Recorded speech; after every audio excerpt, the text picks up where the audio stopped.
Oilers visit the Minnesota Wild tonight. Storyline for this one, the Wild without three of their best players.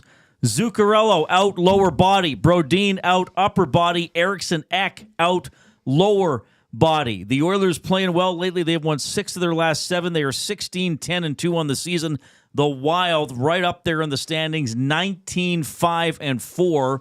They haven't played a lot of home games. This is only their 12th home game so far. They're 7-3-1 at home. The Oilers pretty good on the road at 8-4-1. Here's how we expect them to line up. The Oilers will go with McDavid between Nuge and Hyman, Draisaitl centers Podkolzin and Kapanen, Henrique with Skinner and Janmark, Ryan with Perry and Connor Brown, Ekholm and Bouchard on defense, Nurse with Stetcher, Kulak with Emberson. But as we know, Nurse and Kulak wind up playing together a fair bit as well. It will be Calvin Pickard in net.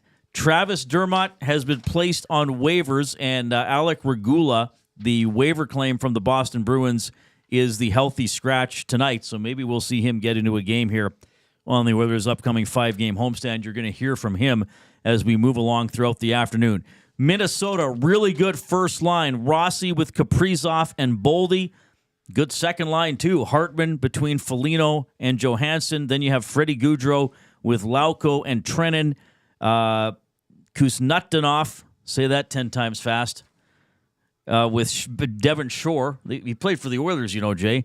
And Ben Jones. Middleton and Faber. Chisholm and Spurgeon. Merrill and Bogosian on defense. Gustafsson is your expected starter. Remember, Fleury started the game here in Edmonton a couple of weeks ago. Had a pretty good game. Got beat on that really crazy goal. Oh, you got me the pronouncer. Sorry. Who's Newt-Dinoff? Who's Newt-Dinoff? Who's Newt-Dinoff, I think. Who's Newt-Dinoff? That sounds like a sentence. I know. It sounds like something a veterinarian would say when you bring your dog in to get taken care of at an early age. Who's Newt-Dinoff? Yeah. Anyway, thank you very much for that, Coob. Appreciate it. Games at 6:30. The GCL Diesel Oil Stream pregame show starts at 5:30. So we're done half an hour early, and we'll hand the stream over to Tom Gazzola and Hernan Salas. Tom's going to hop on from, where's he, Westgate BP? That's the one across the street from West Edmonton Mall. The one that's been there. I feel if you just say, that's the one across the street from West Edmonton Mall, everybody knows because it's been there for a long, long time. So he'll join us to help tee up the game a little bit later on. So there are your quick notes for the game tonight. We will have some clips from Chris Knobloch, from Regula, like I said, and from Evan Bouchard, who was not just a teammate of Regula in London, but a D partner as well. And I was watching the stuff on Oilers Plus today, and you know who was asking most of the questions? Was Paige Martin, who covered Evan Bouchard in London, and now would also have covered Alec Regula with the London Knights as well, because that's when she was there covering the team. Fun facts, side notes, trivia. What a world. Reunitation. What's a reunion of sorts? Reunion? Yes. Anyway, games at 6:30. Wild are good. Oilers are playing better. Again, but 3 really key injuries for the Wild, though, like I said, I still think they have a pretty good lineup, even without those guys. Hope you're having a great Thursday afternoon. What are we now? December 12th. It's 2 weeks until Boxing Day. Christmas Day will be done 2 weeks from now. To get in touch, you can text the EST inbox, 780-218-9999. You can email me, reid@edmontonsportstalk.com. I always get a little emotional when I get an email. And you can jump into the nasty chat on YouTube, not so much to speak with us, but often more just to speak with each other. Debate and bond with your fellow nasties, and give us a thumbs up when you're there as well. Don't delay the pleasure, because the show is half an hour shorter today. So get in there and hammer that thumbs up so we can get to at least 100 every time. Oilers have lost 6 straight in Minnesota. You got to go back to 2019 since they won a game in Minnesota. Now, a couple of years, the 1 year they didn't play a game there when it was the All-Canadian division, but it is a series, at least in terms of games in Minnesota, that has been dominated by the Wild. Okay, Jay, how are you, my friend? I am doing great. I was happy to hear that you had a strong showing in the EST draft this morning. I caught the last bit of it when you were discussing maybe future drafts, but by all accounts, things went pretty good for you. Well, it was fun to do it. It was fun to take part in. Lieutenant Eric kept asking me if I was nervous. I was not nervous at all. I would just embrace the fun of it. It's meant to be fun. You can vote. If you're on X, people can vote to see who. So it was Christmas entertainment for people who missed it or aren't familiar with these drafts. But Dustin's been doing this back to the 1260 days, right? Some form of draft. So I would used to see it online, like the selections posted, and I always thought that was kind of fun. My goal was twofold. Do share. Was to make good picks. That's a good thing to do in a draft. And then to make picks that were uniquely mine. So I think if people didn't watch, the teams such as they are on X are not labeled. I think mine would be easy to identify. Fair to say. Because I put some things on there that, one song especially, that I think I'm the only person in the world who ever talks about this song. Nash Osborne says, Reid's going to win despite his board game pick. Nash, not a fan of Ticket to Ride, apparently. Interesting. Or do you mean picking board game as the indoor activity, Nash? And I'm curious, what board game, if it is Ticket to Ride, what don't you like about it, and what would have you picked? I'm curious, because I love board games, and I love to know alternatives. I don't think Ticket to Ride is the best board game out there, but I think it's a good family Christmas board game that's competitive, easy to learn, but not super mean-spirited. I mean, nobody should be knocking the table over Ticket to Ride. You can sort of block other people and their routes, but there's always a way around. Yeah, I thought you did great. Penner's Pancake says, for a draft virgin, Reid did excellent. And he still had the best one with Mistress for Christmas. Yes, the AC/DC song, Mistress for Christmas, was one of my songs. All right. We'll, Kelvin says the two people that know that song. I think Dr. Nusty Dielson says, Reid, have you played Camel Up? I think that's what he means, not Camel Cup. I have not. I've heard it's a good game. I think that's a camel racing game, I believe. A board game? Yes, and you race camel. Like, it's somehow you stack the camels and race them. Huh. Yeah. Anyway, we'll do a more board game show at some point. We do want to keep it a lot on sports today and some Christmas stuff. But yeah, we'll talk about the draft as we went along. I believe we have some video from the draft that we'll play later. We must. That was a very uniquely me part of the draft, I think. And are we going to play our dunk video at some point as well? I don't know. We don't know if we can. I don't know. Is there a copyright on it? Will Russia ban it? If Kub can find it on our Insta feed. I know Dustin retweeted it on his personal account. It was a good one today. Showed a different side of you, really. And you too, I think. I suppose. You're a very important part of the video. All right. We'll dive into that as we move along. Look at this. Lou Scont. Hey, boys. First-time viewer and listener. Loved Reid's show over at the other station. Keep up the good work, boys. Well, I appreciate that. Well, you appreciate it too, obviously. Well, yeah. Yes, thank you for finding the show. Yes, As I've mentioned, that's an ongoing challenge for us. Look, that's an ongoing challenge in the world if you're operating a station, a business, whatever. How do you get... There's a reason McDonald's still advertises. Like, people say, well, don't people know about McDonald's? You know why people know? Because they never stop advertising. That's a good point. But, yeah, I was talking about that the other day. People still say, what happened to the guys at 1260? Where's Dustin? Oh, why isn't Reid on Ched? Did he leave Edmonton? Did I move? Did I get Paige's old job and move to do the London Knights? Took them 4 years to replace her, apparently. No, but anyway. That I don't know if that would be a cross move for you. Unless I really want to live in London. Unless I really want to live in London. Yeah. But anyway, yeah, we're here, so that's cool. Somebody's saying, 3.5 months into the show here, hey, found you. I'd love doing the show at the other station, and we're doing a fun show here. That was Big Slam Nasty that was in today. He came to pick up a GC. And he made a logo. He had a wicked Oilers jacket on. It was kind of that old school, that sheen. What would you call that? Like, I don't know. What were those old bomber jackets like that they have like a sheen to the material, almost satin-like? Sure. Beautiful Oilers jacket. Nice to see you today. And yeah, Lou, just to get you caught up here, Is Lou's name supposed to be a joke? Is that something? probably. Oh, If you probably. say it fast, it Oh, can, I see. it can Okay. catch you. Well, whatever. We'll just call him Mr. Let's Scott. call him Lou. Let's call him Lou. Or I didn't even Sconty. realize that until somebody just pointed out. You could pretty much get us to say anything. Oh, Unfortunately. yeah. It wouldn't be the please, first time. Please don't. What's a Henway? Oh. Well, yeah, that was funny. Yeah. So, Lou, smash the thumbs up. Subscribe to Edmonton Sports Talk. That's how you get up with the latest content. All right. So we do have an Oilers game today. So your thoughts, Jay? We talked a lot about how they're playing. I'm always a little leery of, okay, these teams don't have these players. Now, I'm not naive.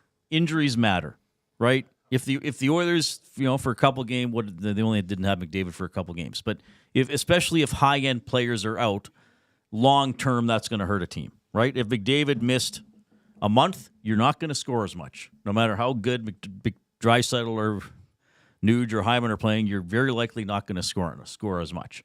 Zuccarello, top scoring player. Joel Eriksson-Ek, he's just one of those good all-around players, right? He's sort of, to me, in that Ryan O'Reilly type mode. He can get the odd goal, he can defend, he can wear you down, and Brodin's an incredible defenseman.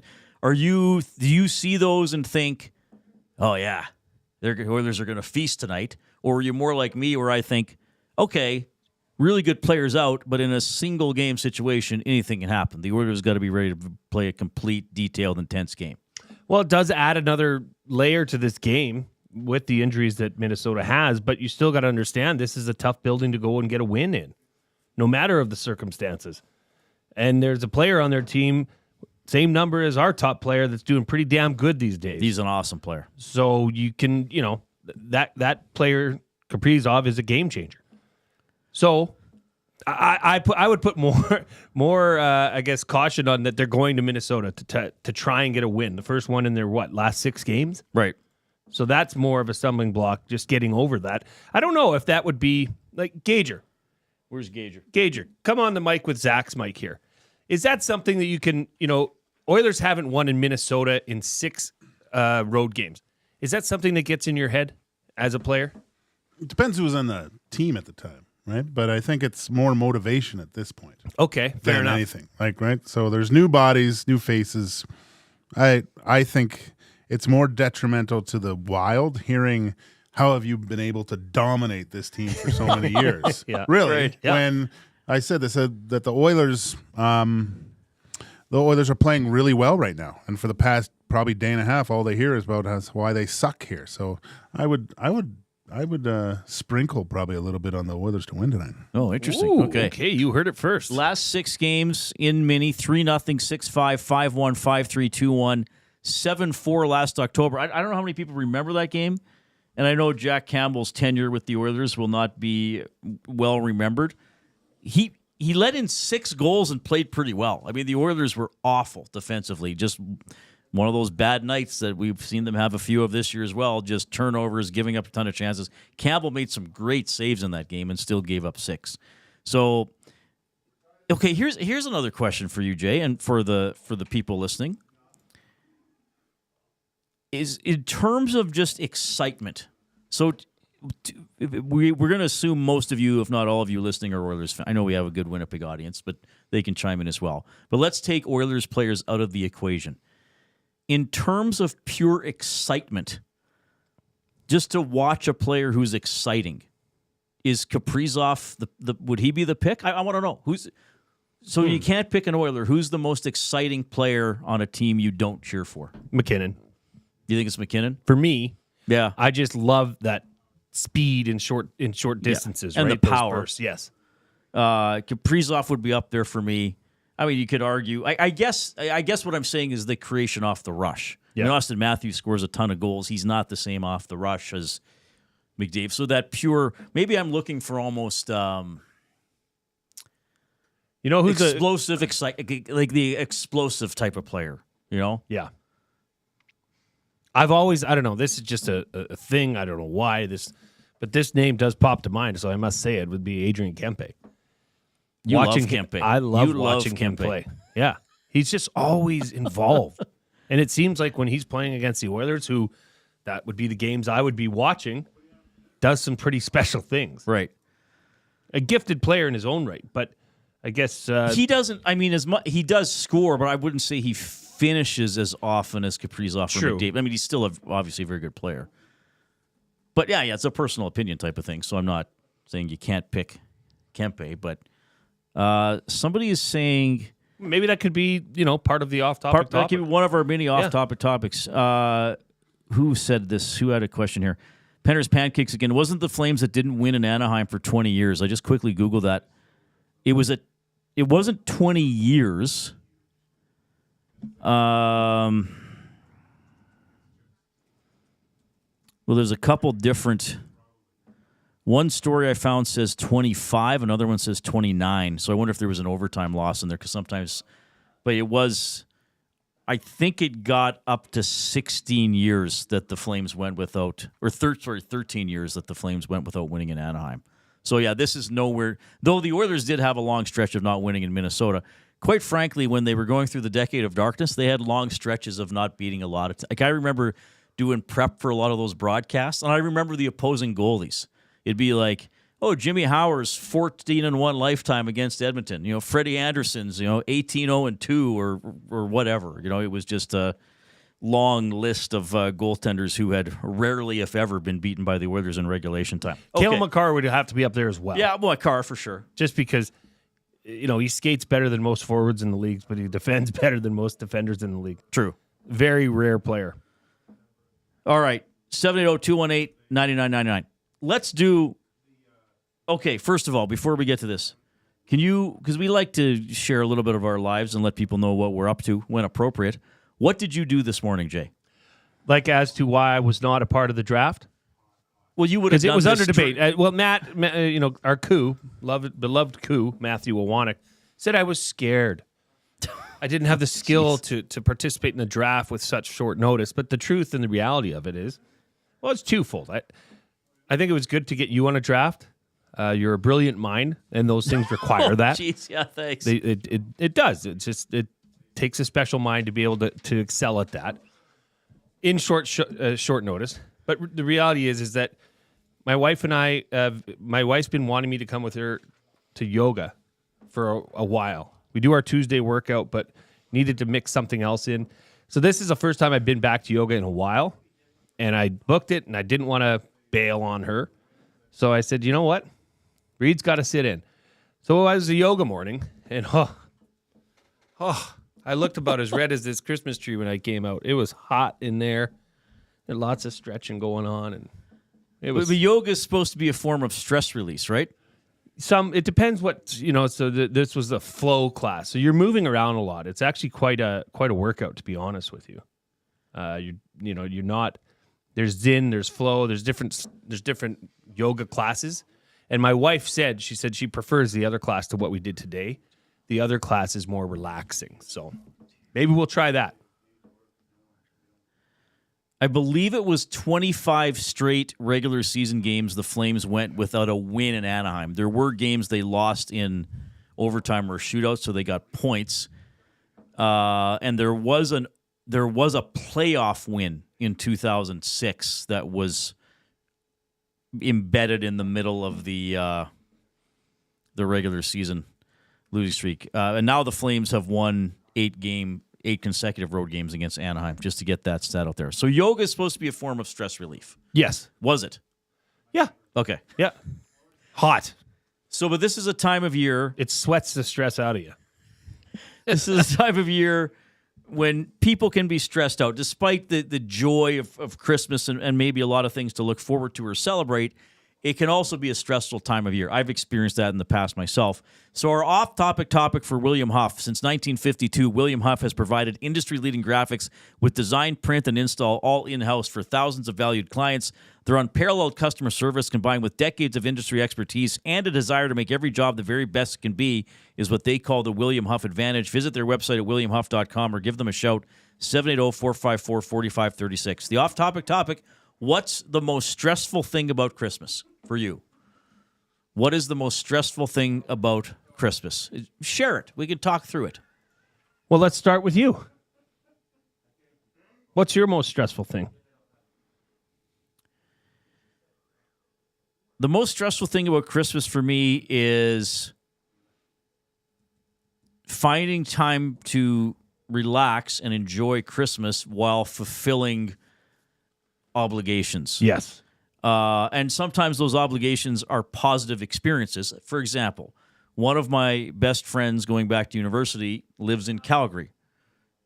Her and her husband, who I have become friends with as well over the years because they've been married over 20 years, usually are in Edmonton for a few days.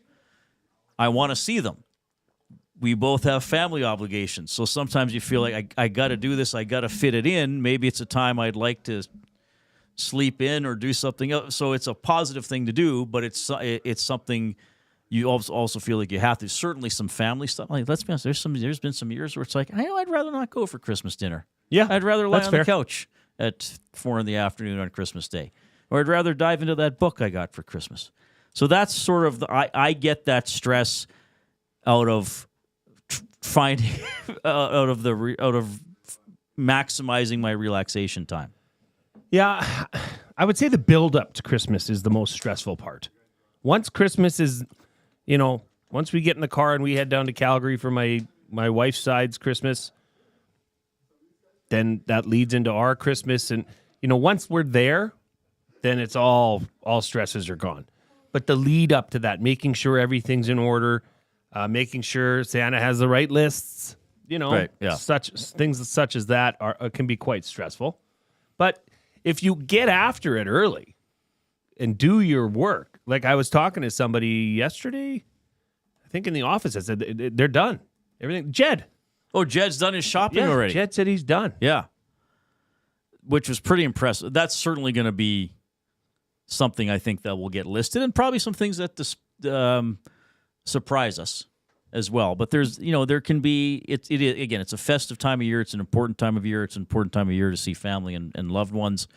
But doesn't mean it's all smooth sailing and happiness all the time. No, and you'd be lying if you did say that, right? But here's the thing and the truth about it, and it'll sound sappy, but forgive me. But leading up to, this dinner, or you got to go here for this Christmas Eve supper, and then you got brunch the next day, that can all stress you because you're moving around a lot. But when you get there and you're involved in conversation with people you don't talk with that much or maybe see that much, family you haven't seen in a while, it is very much so worth it. And it's different for me because I have 3 children. And they're right in the sweet spot, 12, 10, 8. So, I mean, this is the golden years of having Christmas at our house. So that puts it over the top as well. Yeah. See, Scott just said good and best friends are family. Get those visits. And yeah, I should, because I almost made it sound like I don't want to see my friends. I guess I'm just saying I want to do that, and then maybe somebody else wants to do something, and if there's a family it could be a expectation, and maybe I would like to have a morning just to rest or shovel the walk, or you know what I mean? So it could be a lot. That's where all that comes from for me. VR says, I think they scheduled the draft today knowing that you're a man of your word and you wouldn't bail on your wife. In short, they're dodging you. Ego cowards. Ergo cowards. I misread which I that. believe was a word invented for the Matrix. Ergo. Vis-a-vis. Yeah. Maybe that's the word of the day. Ergo. Glue Crew. Hashtag Glue Crew. Hashtag Attaboy VR. VR, thank you for that. We will have the oil Is understood. it Ergo or Ergo? Oh, that's a good question. It might be Ergo. I think it's Ergo. It might be Ergo. They are dodging you. Ergo cowards. Well, I wasn't, because I just went and did it. You're not a coward. Thank you. They are. You know who's also not a coward? And he's been very patient because we're late going to his sports update. Zachary Kubusch.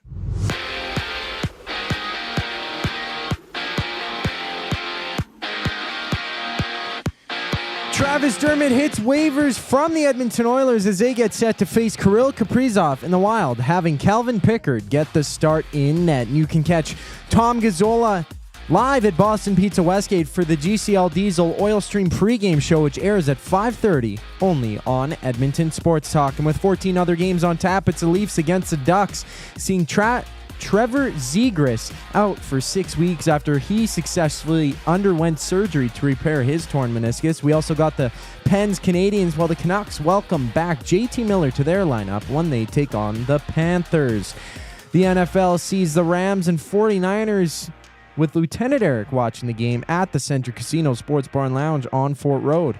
Kickoff for that one goes at 6:15. While on the court, the Raps battle the Heat on a 3-game NBA slate.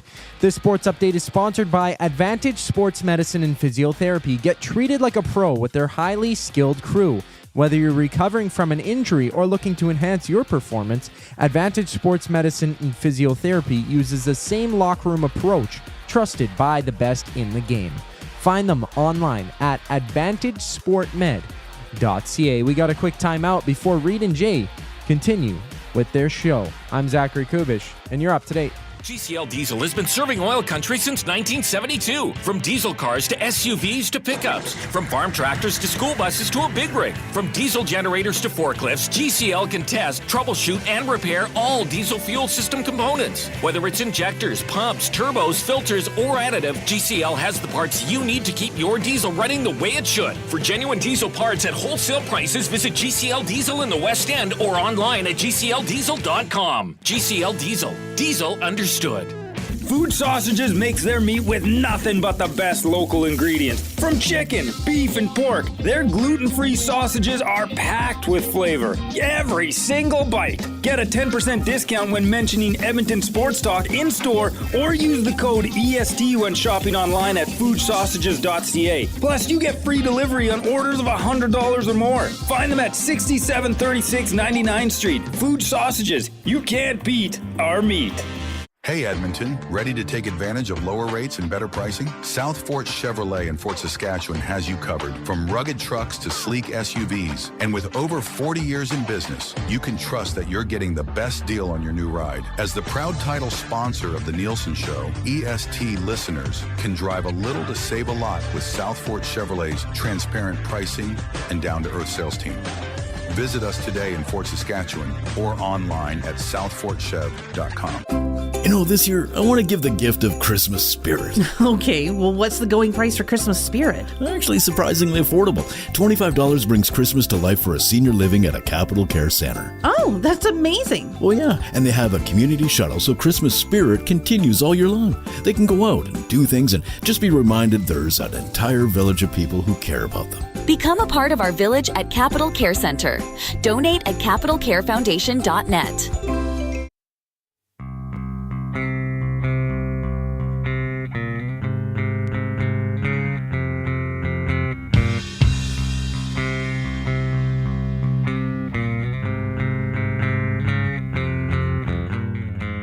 Zachary Kubusch is here. Great job on the sports update. Glue guy Jay Milne is here. I'm Reid Wilkins. Hernan Salas is out in the bullpen. He's going to be on at 5:30 with Tom. Joaquin Gage. You know, in my head, I've been referring to him in my head this way for a few weeks, and I'm going to say it publicly for the first time. And I think maybe if he had changed his name to this, maybe he would have played more games in the NHL. No, look, he played games in the NHL, which is pretty significant. But French-Canadian goalies, right? I think he should have changed his name. Can you hear me, buddy? To Jean-Francois Gage. He just disgustedly cleared his throat. Not a fan? You know, he actually wasn't listening. I said when you were playing in the NHL, French-Canadian goalies were the it thing. You should have changed your name to Jean-Francois Gage. I thought I was nailing the South American accent. Okay. He was going for the South American angle. I don't know why I've been thinking of him in my head as Jean-Francois Gage. JF Gage. JF Gage. Sounds good. I don't know. What?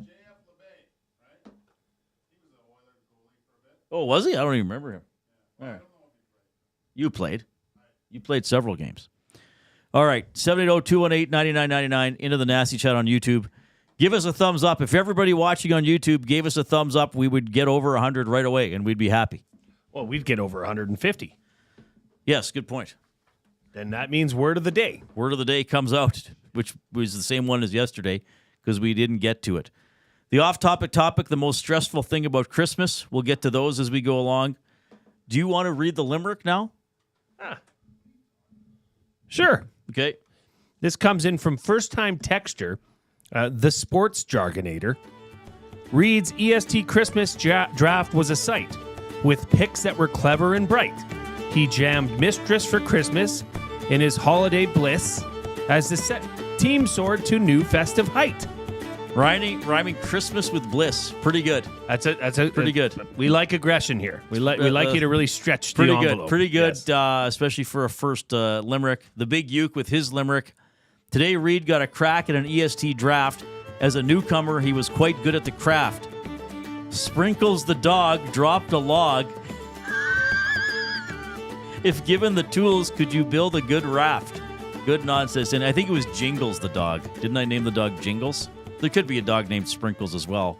Jingles was nice. We might play that video a bit later on. Jingles or Jangles, they both work. Yeah, any little dog. It really would work. All right.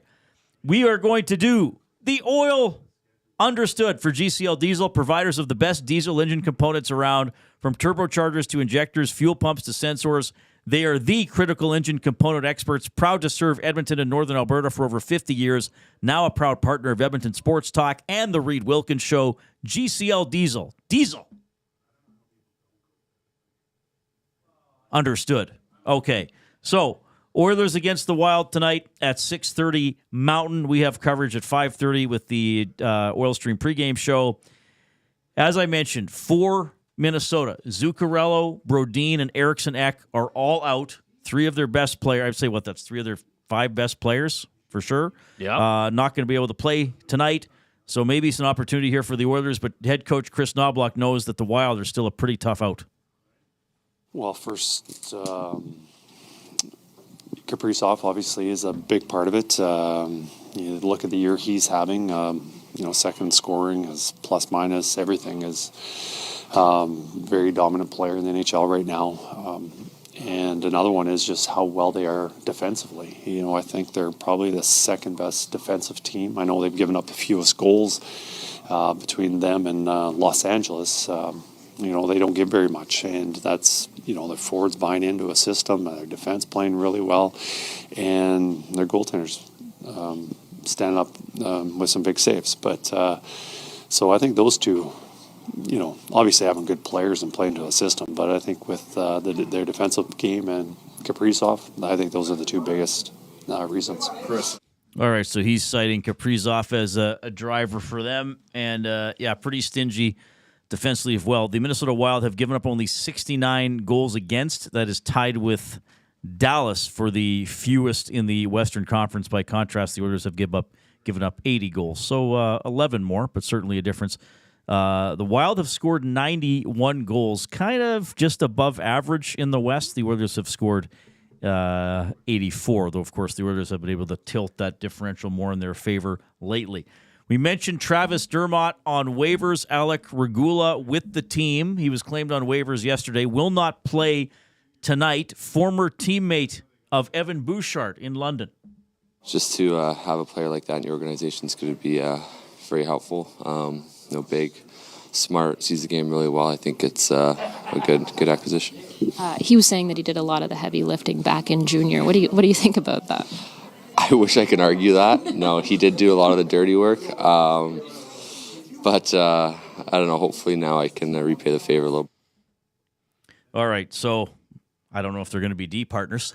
I think Ekholm's kind of cemented in there. But, this leads me to believe that, I think at some point they'll work Regula in, maybe even on the upcoming homestand.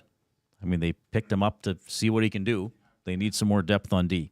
And here is Regula on joining the Oilers. Yeah, it's been good. I'm super excited, really happy for the opportunity, and a bit of a whirlwind, as I think most guys would say in the situation, but just a lot of happy, good emotions. I think just something to be really excited about. Building on those, really positive emotions, what excites you most about being part of the Edmonton Oilers? Just the guys they have in that room. I think you can just tell right away the culture is they definitely have something special going on here, and it's very serious, and that you can tell right away that they have a one goal in mind, and they're all kind of working together on that. So it's definitely something to be special to be a part of. All right, so some quick audio there from after the Oilers' morning skate in Minnesota. Draisaitl already up to 20 goals. We were talking yesterday about I think, a reasonable pursuit of 60. Now, there's two ways to look at this. His shooting percentage is quite high, and as the season goes on, you might get into dog days. I mean, you could easily go 3 or 4 games without scoring and still be playing well. Fair enough. I think the other way to look at that is he's gotten to 53 times already. He is not scoring as much on the power play as he has in the past. So if that picks up, then maybe a shot at 60. And as I said, who knows if he gets 2, 3, 4 empty netters along the way? I don't know. It could be a bit of a race for it once we get later in the season. I'm just still distracted by Alec Regulo's voice. He's got a voice. He's got a deep voice. Wow. What's the thought process here, Reid? I mean, we didn't really talk. We mentioned it yesterday. Is this a, hey, here's a hope and a chance kind of thing? Okay, I'll summarize what I think the thought process is. I'll do it very coarsely and bluntly. The Oilers don't think Dermott's good enough. Am I saying something that's going to shock anybody who's watched the team? No. I mean, at this point, Stetcher's clearly better than Dermott. And again, maybe Stetcher's not a great solution long term, or once you get into the playoffs. Do you want him in your top 6 on the blue line? Maybe not. That's a fair discussion to have. But you're waiving Dermott. I don't think he'll get claimed, but there's always that chance. So they're thinking we'd sooner have Regula, or at least give him a try, because they've given Dermott a try. How many games did he wind up playing? Not very many. 10. -3, no points. So that's the bar Regula has to clear. Yeah. Is this right? He's 6'4"? I don't see why it wouldn't be. Big body. Big body. No, I mean to me that's the thought process. They want somebody better than Dermott, and maybe see if they have somebody better than Stetcher. So again, I think they got to get him into games here on the homestand and see what he can do. This is management trying to fill a hole. Well, you'd have to get him into game action. Yes, he can't just. I mean, they got Dermott into 10 games, and he's not really that great. Yeah. Okay. Well, sooner pitter patter. Let's get at her indeed. As we are at the James H. Brown studio, James H. Brown Personal Injury Law Firm, the heavy hitters of injury law with over 200 years of experience. James H. Brown will get you the settlement you deserve. Check them out online, jameshbrown.com. Book your private consultation today. We have our weekly afternoon debate ahead on the Reid Wilkins Show with Jay Milne.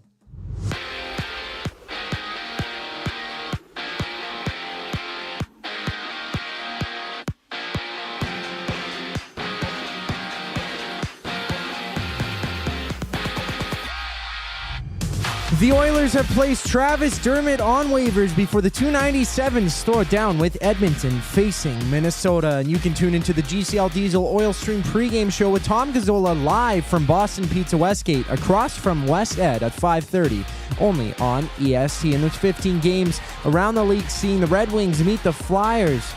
The Preds battle the Stars, while JT Miller makes his return to the Canucks lineup against the Panthers. And Thursday night football action sees the Rams 49ers with Lieutenant Eric at the Century Casino Sports Bar and Lounge on Fort Road for the action. Kickoff for that one goes at 6:15. In basketball, the Raptors take on the Heat, having 3 games around the association. This sports update is presented by Sit and Sleep. And starting this Saturday, Sit and Sleep kicks off its Boxing Week sales, where you can save big on all the major sleeping brands. Get a queen-size Eurotop mattress with patented non-flip pocket coils, gel memory foam, and 5 comfort zones for just half price at $399. Shop great deals like this and more at Sit and Sleep, but only while supplies last. So don't miss out. Get shopping at Sit and Sleep during their Boxing Week sales. Find them in South Edmonton Common, next to Planet Fitness. The afternoon debate on the other side of the break. I'm Zachary Kubusch, keeping you in the loop. You want the heavy hitters on your team, both on and off the ice.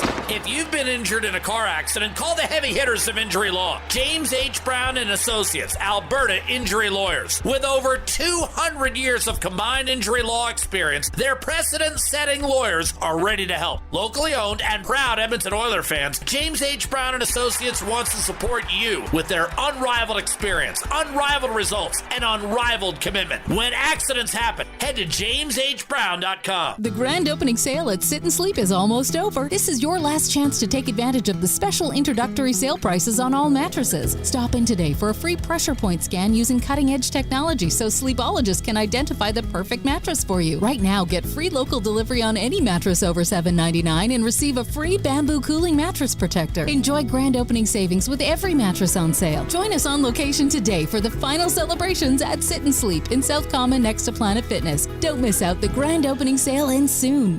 Gallo LLP is an Alberta-based accounting firm with expert chartered professional accountants in both our Edmonton and Sherwood Park accounting firms. Our experienced and innovative accountants provide financial advice that saves our clients money. Simply put, we help our clients protect their assets and grow their businesses. At Gallo LLP, they go beyond the numbers to ensure the continued success of your business. Reach out to Preet or John to discuss how they can help your business grow. Visit gallollp.ca today and see how they can help you take your business to the next level.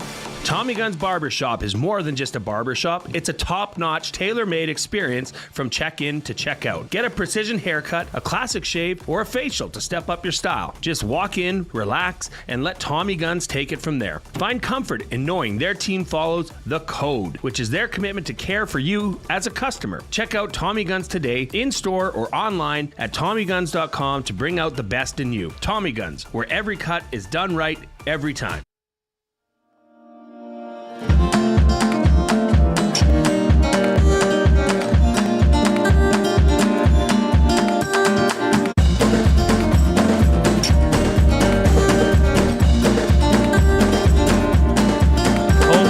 I have been neglectful.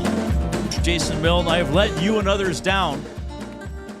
It is far too long into the show to be only giving out the first clue for the Hudson's Canada's Pub mystery athlete of the game. Hudson's Canada's Pub, you are invited down tonight for the Oilers game.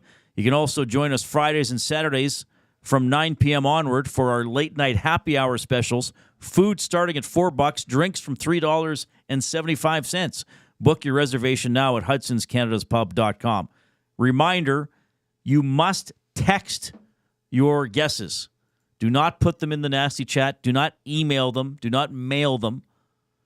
You have to text 780-218-9999. And we give, I give a clue, a maximum of 5 throughout the show, and somebody has to guess who we're talking about, okay?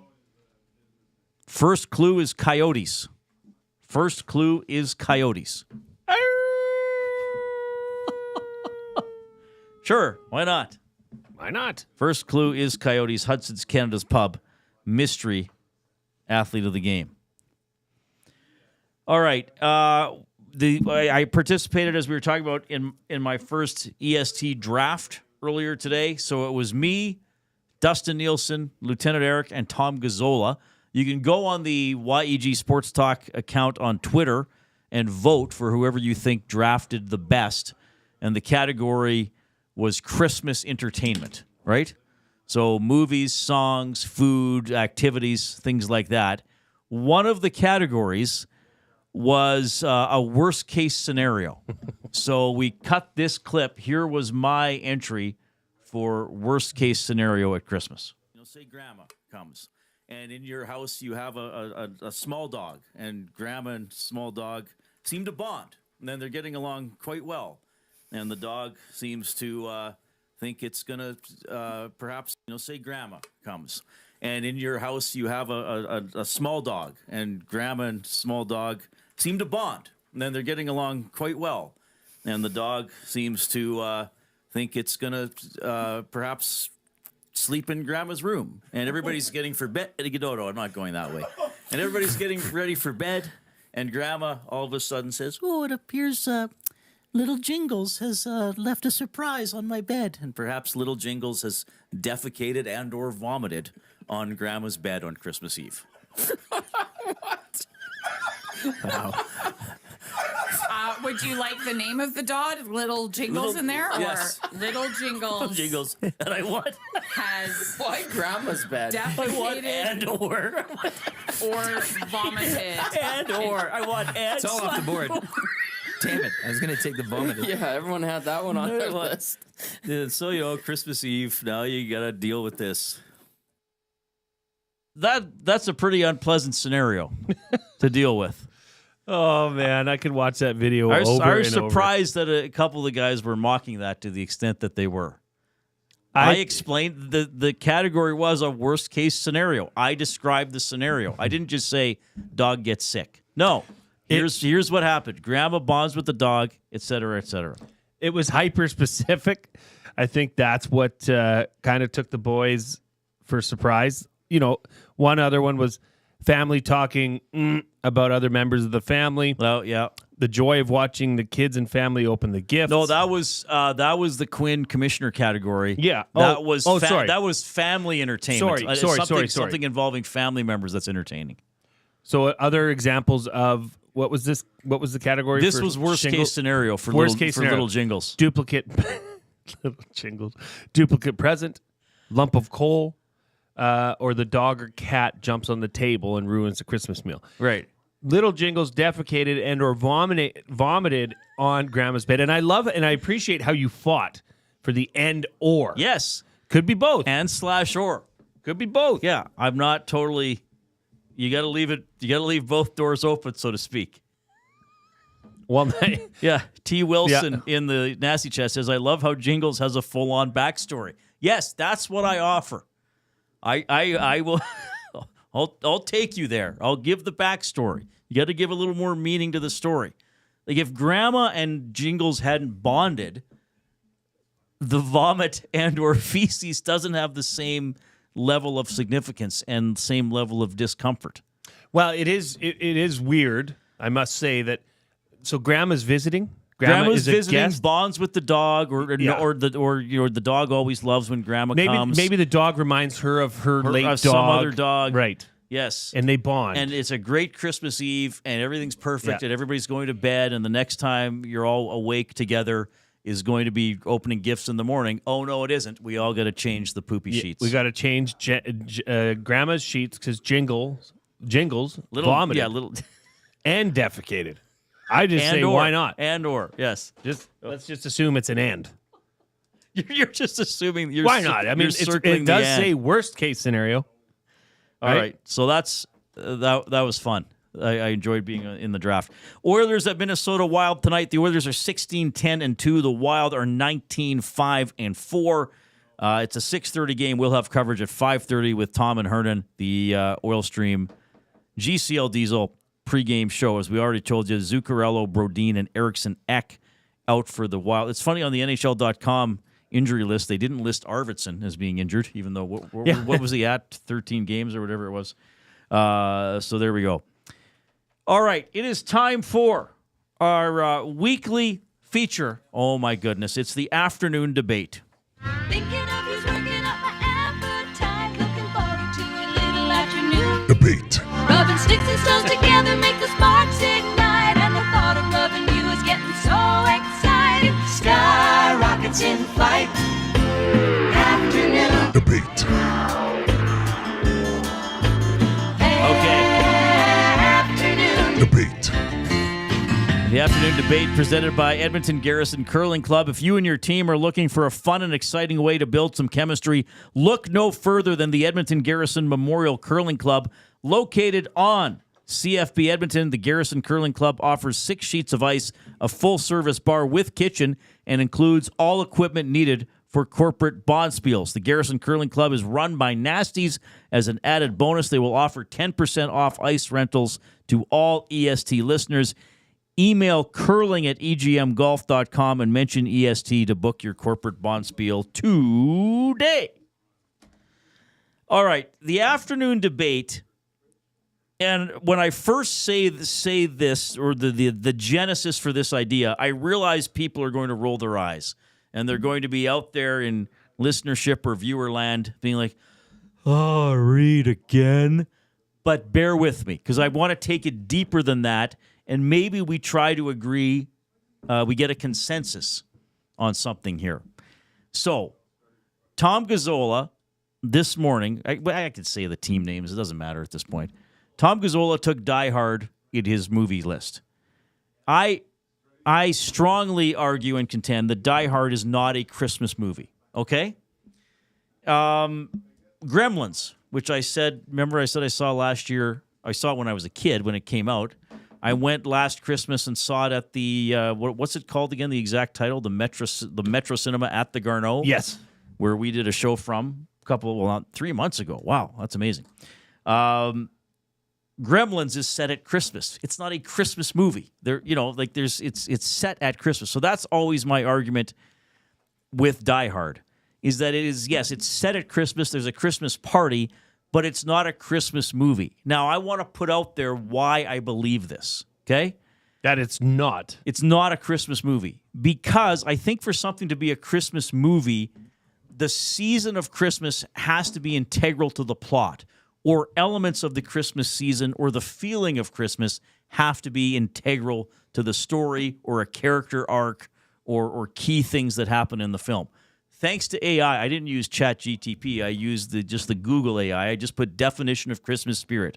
The Christmas spirit is a feeling of goodwill, benevolence, and a willingness to enjoy oneself during the Christmas season. Okay? That is the Christmas spirit. So, a movie like Elf, which I think is one of the greatest Christmas movies of all time. Because, first of all, it's legitimately an entertaining movie. You got Will Ferrell at his peak, hamming it up, playing basically an oversized child, right? Which is kind of how a lot of his characters are, perhaps. But he's right in his wheelhouse there. You got James Caan, classic actor, being sort of the straight man, the heavy of the film.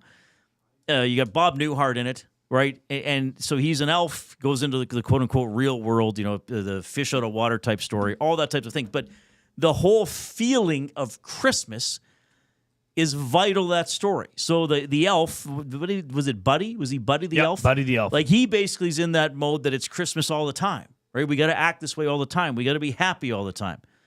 Was James Caan is the dad or the father figure or whatever? His real dad. Yes. He's miserable all the time. He's serious. He's making money. He's corporate all the time. So the feeling of Christmas is vital to the action of that movie, right? It's Buddy learning, hey, dude, like it's great, but we got to fit in a little bit, but his dad's got to go the other way. It's like, hey, it's okay to feel joy. It's okay to put marshmallows in your spaghetti or whatever they do in that one scene. So there's a lot of that movie can't happen if it's not set at Christmas. It's a Christmas movie. Die Hard can happen if it's set on August 30th. I know there was a Christmas party in it. They could have had some other type of party. Halloween party. They could have had a Halloween party, a Labor Day party, an end of summer party, a start of summer party, right? You don't need Christmas to have Hans Gruber, McLean, you have become quite a pain in my buttocks, McLean. Like, you don't need Christmas for that. So Gremlins, the same thing. There's Christmas stuff, but you could have the mugwog, Gizmo, pop out all the gremlins out of his fur at any time of year. Now, other movies, Christmas is vital to the certainly Grinch movies, Rudolph the Red-Nosed. What else was on the list? You asked me in the bullpen about Home Alone. You were questioning, is that a Christmas movie? Yes. And I said, absolutely. It takes place over the Christmas holidays. The family leaves Kevin at home because they're going on a Christmas holiday. Kevin uses Christmas ornaments to stymie the wet bandits throughout the film. So, yes, it's a Christmas movie at its best. And the underlying theme of the movie is the old man next door. Mm-hmm. The murderer, supposed murderer, who reconnects with his son through Kevin McAllister and through saving Kevin McAllister and meeting him at the church. Very much so a Christmas movie. Right. Christmas Vacation. I mean, you cannot argue that simply based off the name. Sure. Right? It is very much so a Christmas movie. Die Hard, although it's set at Christmas, you're correct, Reid. So you actually agree with me. It has nothing to do with the plot. like you said, it could be set in the middle of summer. It's not about goodwill towards men or learning to be more giving or forgiving or anything like that. Now, if Hans Gruber was killed by being pitchforked by a Christmas tree, maybe. Or they were robbing the building to get Christmas decorations to steal Christmas or to hold Christmas hostage, maybe. Yeah. I understand. Like, people in the Nazi chat are saying, well, John McClane went to L.A. to visit his family for Christmas. I get it, but just having elements of Christmas in a movie does not make it a Christmas movie. Okay, if Jay and I wrote a romantic comedy and it was set at Halloween about two people who met and fell in love at a Halloween party, it's not a Halloween movie. It's not a horror movie. We just happen to use that as a device to get the people together. The Christmas stuff in Die Hard is just a device to get the action going. But thematically and emotionally, it is not a Christmas movie. It is not about the Christmas spirit.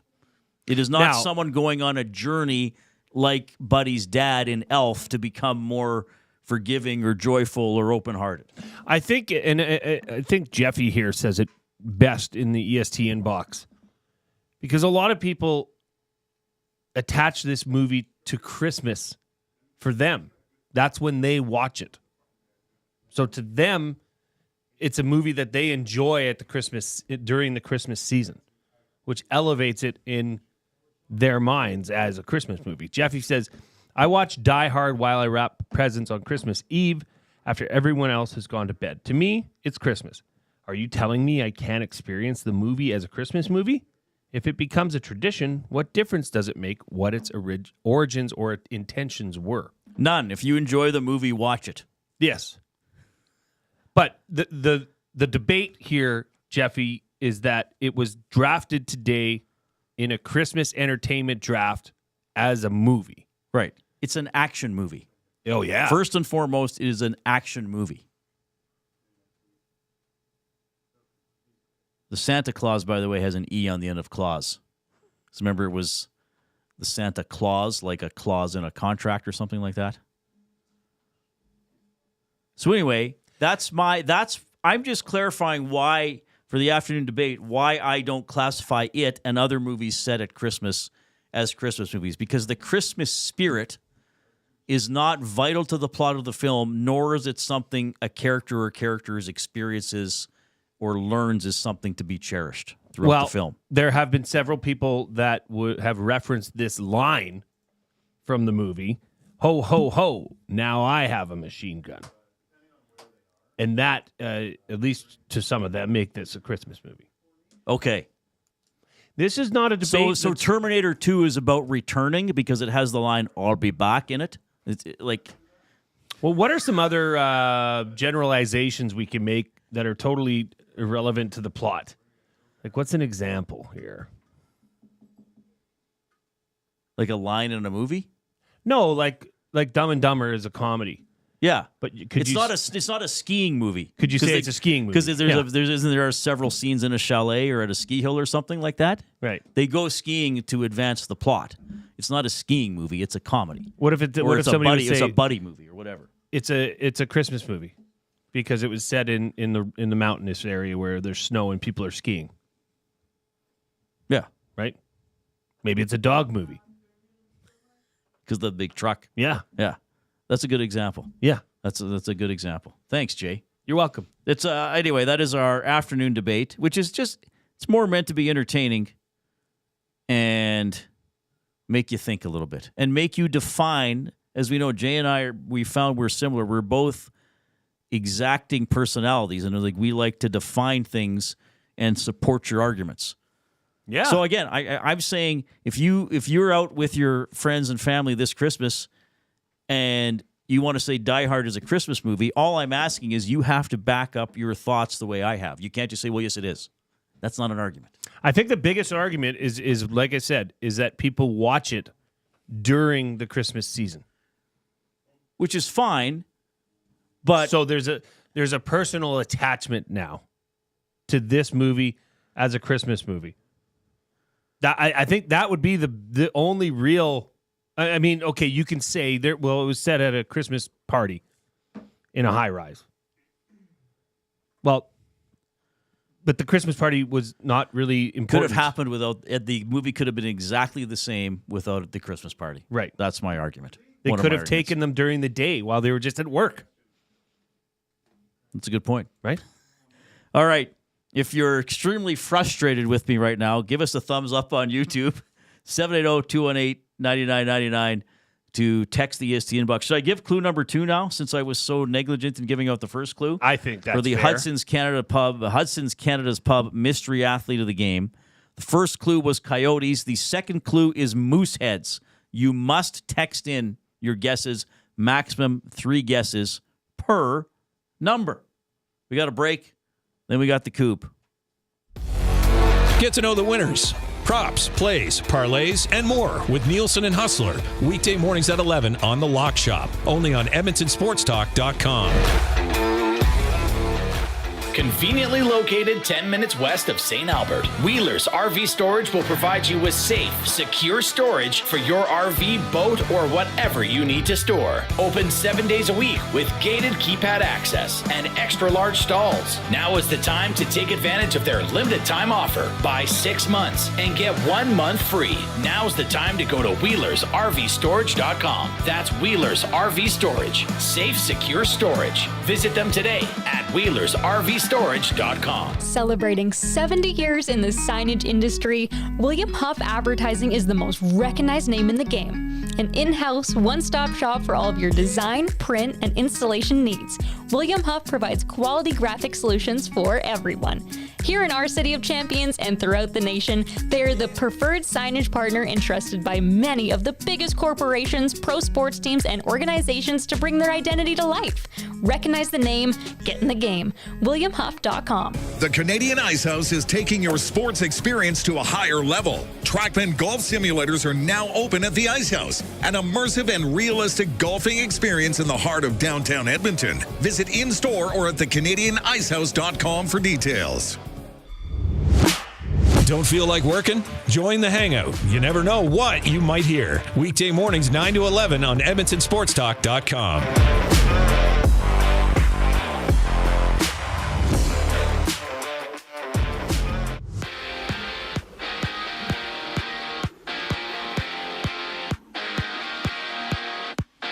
The Edmonton Oilers have placed Travis Dermott on waivers ahead of their game against the Wild, and you can join Tom Gazzola and Hernan Salas for the GCL Diesel Oil Stream pregame show live from Boston Pizza Westgate at 5:30 right here on EST. Elsewhere, JT Miller is back for the Canucks when they face the Panthers. Well, the Lightning battle the Flames and the Jets meet the Golden Knights, having 15 games around the NHL. And Thursday night football action sees the 49ers kicking off against the Rams, where you can join Lieutenant Eric down at the Century Casino Sports Bar and Lounge on Fort Road for a 6:15 start. Basketball has just 3 games, including the Raptors, hitting the court against the Heat. The Reid Wilkins Show with Jay Milne continues right now. I'm Zachary Kubusch, keeping you up to date.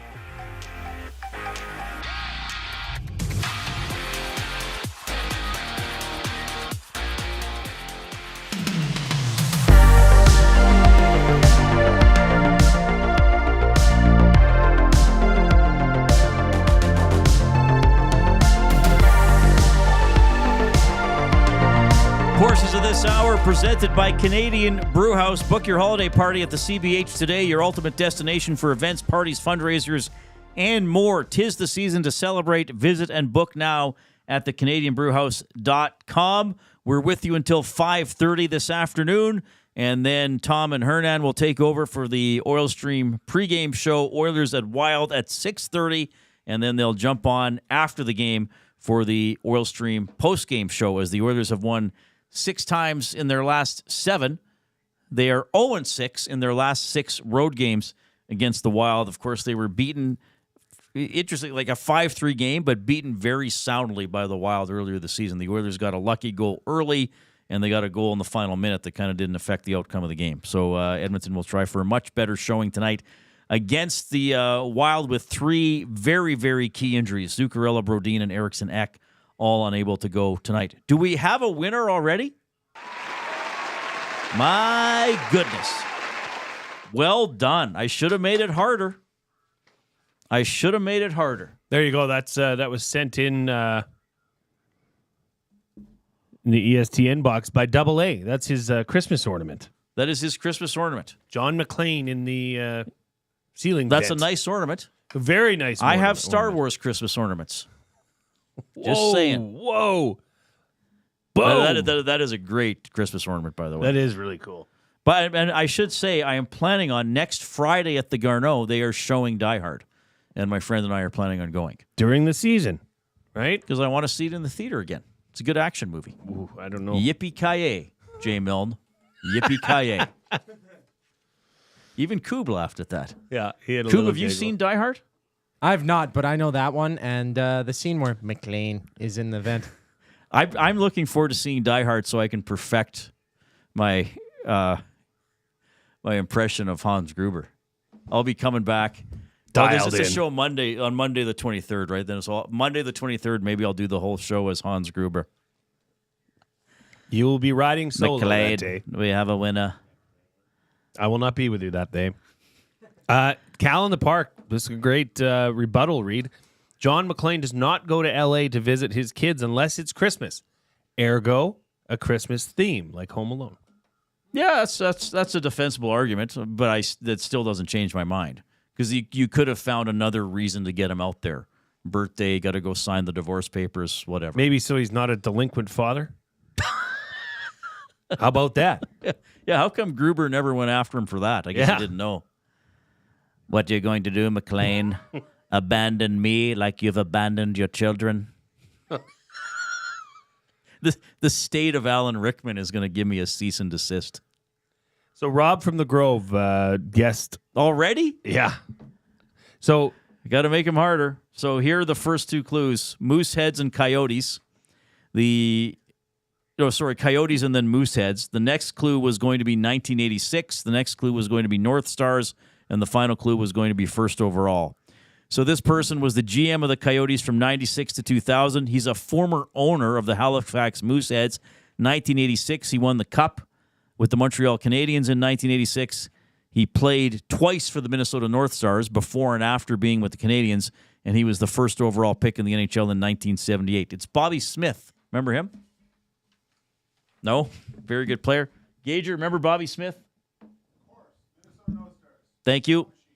And I believe he scored the Stanley Cup winning goal for the Montreal Canadiens in 96. he had an interesting a look that you wouldn't forget. How so? It just looked like you knew who Bobby Smith was. Just the way his helmet sat on his head. Oh yeah, kind of a unique big, helmet. Yeah, big brows. I don't know. So, well, that was too quick. I made it too easy. Yeah, you're. I'm interested to see what the next one is. Yeah, it is not going to be that easy. No. The first clue will be just like a weird symbol or something. I think the first clue gotta fight for it the Google way and make sure it's not Googleable. But that's how I get my ideas. The first clue I will just think. I won't say out loud. I'll just think it. So only Charles Xavier will be able to know what it is. Like really, like the first clue could be red. The second clue could be 1992. The first clue will just be sports. Sports, yeah. Or just no clues. You did maybe throw that out. We might just do that someday. We'll just do a Hudson's Canada's Pub Mystery Athlete of the Game with no clues. Yes. I'll just say send in your guesses, and you have a minute to send in guesses. What if instead of clues, you just do charades? Oh, I could do. Well, then, yeah, but that's not fair to the people listening on the stream that can't get YouTube or aren't able to watch YouTube while they're listening. You charade it, and I voice your charade. Oh, okay. Is he fishing? He's doing something. He's spinning something. Reid is riding a unicycle. Oh, that would be good. That's pretty good. 780-218-9999 is how you text the show. That's what was it? Rob in the Grove? I think he's won twice now, hasn't he? I think so. Oh, Zach will get in touch with you. Do we have a limit on how frequently you can win? No. At Ched, you could only win. You have to be 30 days between winning something on the station. Well, this ain't Ched, buddy. No, I know. I'm just saying that there sometimes it's limited. Yeah. Fair enough. Hey, if you're getting it, you're getting it. If you get it, you get it. But that's pretty good to get it after two guesses. And there was a Minnesota angle tonight. Sometimes it has nothing to do with that evening's Oilers game. Well, I just worry about the nasties for the next couple weeks. They're going to be bangers. So no Christmas spirit. No. I'm going to be Hans Gruber. Yeah. When it comes to, so you think you can guess my clue, McLean? I'd like to see you try. It is The good. voice gets worse every time I No, do it. actually, I think it's getting better. Do you think if I phoned somebody, see you, Gager, and I See you, just did the Joaquin. voice? Well, last night I phoned my comic shop to check how late they were open. Good evening. I would like to know how late you're open for business this evening. Do you think the person would hang up and say, oh, my God, I think Hans Gruber just called? I don't think they'd think Hans Gruber called, but they might think, wow, that's a good impression. That's a good Hans. That person sounded like Hans Gruber. Yeah. We could try it. Could call a random person that on is my amazing. phone. That is amazing. Yeah, maybe we'll do that someday. All right. Appreciate you tuning in this afternoon. 780-218-9999 is to text the EST inbox. Keep giving us a thumb up on YouTube if you have already done it. Please encourage somebody else. 2 friends. You tell 2 friends, and then they tell 2 friends, and then they tell 2 friends. We get more thumbs, and everybody gets better-looking hair as well. And you can email Reid at edmontonsportstalk.com. So, we are... Where's all my stuff here? Here it is. We're basically just past 1/3 of the NHL season being done. Every team has played... Every team except 2 has played at least 27 games, right? You've got... everybody else has played... Pardon me. Anaheim, Dallas, Tampa. Vancouver, and Washington have played 27. What's Tampa at? 26. Oh, Tampa's only at 26. Okay. So we're around there. Some teams have played as many as 30 games. So we're starting to get a little bit of separation in the standings. Not a lot, but a little bit. Teams, it's not as if there's 5 teams tied for spots in the standings anymore. So in the Western Conference, you have Minnesota and Winnipeg with 42 points, both doing great. Dallas has 34. Colorado has 34. They're placed into the wild card on a tiebreaker.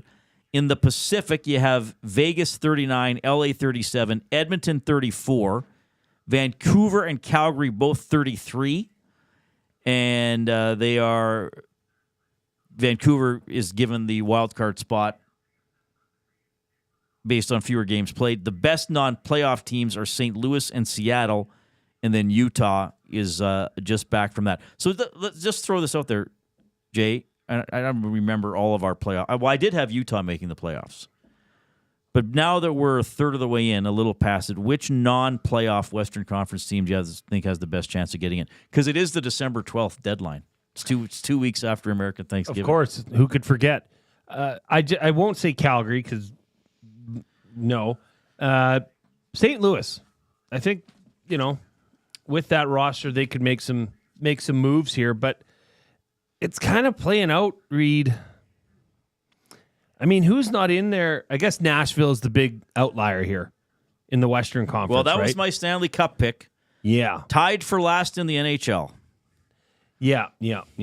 Actually, in terms of points percentage, they are last in the NHL. But I mean, okay, you look at the 3 teams in the Central: Minnesota, Winnipeg, Dallas. Are any of them going away? Were those our top 3 in the division going in? I believe they were. Well, Winnipeg was your cup pick. Yeah. Well, Colorado. Yeah, but Colorado's in a wild card spot right now. and tied with Dallas. And They've just played more games. And they're improving. Like they're well, doing they've the certainly same made things. changes in net. Right? They changed both their goalies. So you look at Minnesota, Winnipeg, Dallas. Don't see any of them falling off. Vegas, Los Angeles, Edmonton. Could you see LA falling off? I could, though they're not showing any signs of it. I mean, they're 8-2 in their last 10. I would say if there's anybody that's in a non-wild card playoff spot right now in the Western Conference, the biggest pretender is LA. Vancouver got Demko back. Miller's back tonight, right? I think Vancouver will push into the top 3 in the Pacific. I know LA has banked some points here. I don't know if they can keep it up. I know Seattle's lurking. I don't think they're quite good enough. Utah, I did pick them to make the playoffs. They haven't put themselves in a great spot. I think St. Louis might be the most dangerous non-playoff team. Yeah, I'd agree. Just seeing how they're doing. They added a couple of key players in the offseason. I'm going to go St. Louis, Ed, I guess just personally because I picked them to get in. I'll list Utah as a possible threat. I'm giving St. Louis the edge specifically over Calgary and Seattle just because of their goaltender. I don't think the Flames are going to stick around. I mean, we had Pat on, and what did we ask Pat before the season? The prognosis for them was that they wouldn't be able to score and they wouldn't be able to defend. Yeah. And he said, well, it's actually true. They're not scoring. And as much as you need defense, you got. I mean, they only have 78 goals. But who's the? Is it Wolf? Is the starter there? I don't know who's played. What the disparity is between Wolf and Vladar? Actually, off the top of my head, let me check. Because I know when we interviewed him preseason, he said it was up. That was Logan that was on. Oh, sorry. Yeah. Yes. Sorry, you're thinking Pat Steinberg. Yeah, but we had Steinberg on last week. Well, Vladar has 15 appearances and Wolf has 14. Wolf 6-5-4. Pardon me. Vladar is 6-5-4. Wolf is 8-5-1 and has a better save percentage as well. So I guess you'd say pretty even. Wolf's been a slightly better goalie based on those stats. Wondering why they're doing that shuffle there. Why they don't just pick I don't one think and go. either guy's emerged. I mean, Vladar has never been a full-on starter. Okay, let's look at the Eastern Conference. Quick look at the East. We don't see these teams as much. Non-playoff team. Here's the thing. All that doom and gloom around the Rangers, they are in a wild card spot. I know more was expected for them. I could see Boston slipping out in the Atlantic. I don't know who's... And I'm surprised Washington is doing that well, quite frankly. I mean, Washington's leading the Eastern Conference. Philadelphia's hanging around. I think the Islanders could jump in. I think the Islanders maybe Ottawa. I don't think Pittsburgh. I don't think Columbus, though they're probably more dangerous than I thought. Is Detroit a bit of a disappointment at this point? Yes. I think they are. I don't know if they're going to rally, though. They were the team that was supposed to surprise out of the Eastern Conference. And they are not doing that. The thing is with Washington, they got to fall a long way to drop out. I could see Boston slipping out, maybe the Islanders pushing in. Not Philly? I don't know. I mean, I know they're tied right now with the Lightning, but I don't know. They just seem like such a mediocre team to me. I had a toss-up between Philly and the Islanders as to who would be, a contender that's not currently in.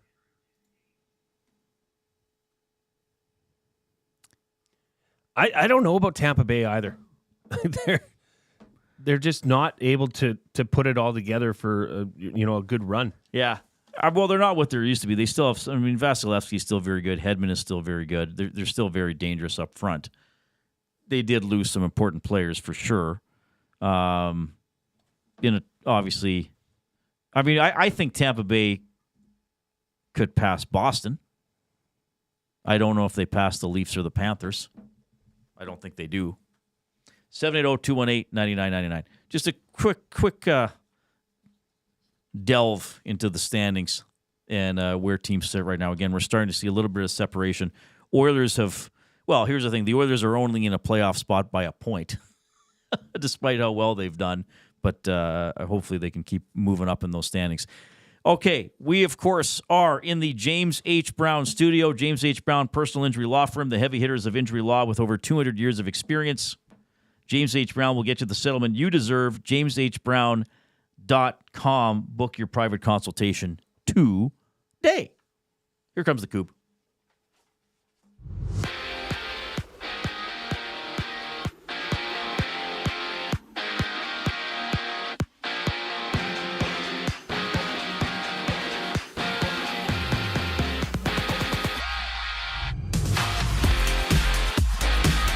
Travis Dermott hits the waivers from the Edmonton Oilers as they get set to face Kirill Kaprizov and the Wild, having Calvin Pickard get the start in net. You can catch Tom Gazzola live from the Boston Pizza Westgate for the GCL Diesel Oil Stream pregame show, which airs at 5:30 right here on EST. And with 14 other games on tap, it's the Leafs against the Ducks, seeing Trevor Zegras out 6 weeks after undergoing surgery to repair his torn meniscus. We also got the Pens Canadians. Well, the Canucks welcome back JT Miller to their lineup when they take on the Florida Panthers.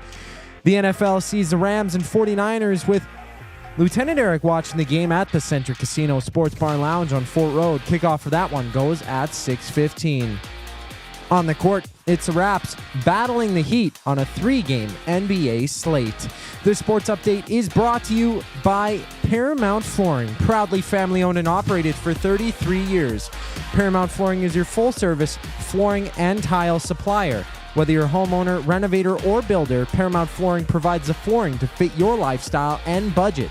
Visit their showroom that's open 7 days a week at 10707 184th Street. Paramount Flooring. Flooring for the life that you live. Reid and Jay return on the other side of the break. I'm Zachary Kubusch, keeping you in the loop.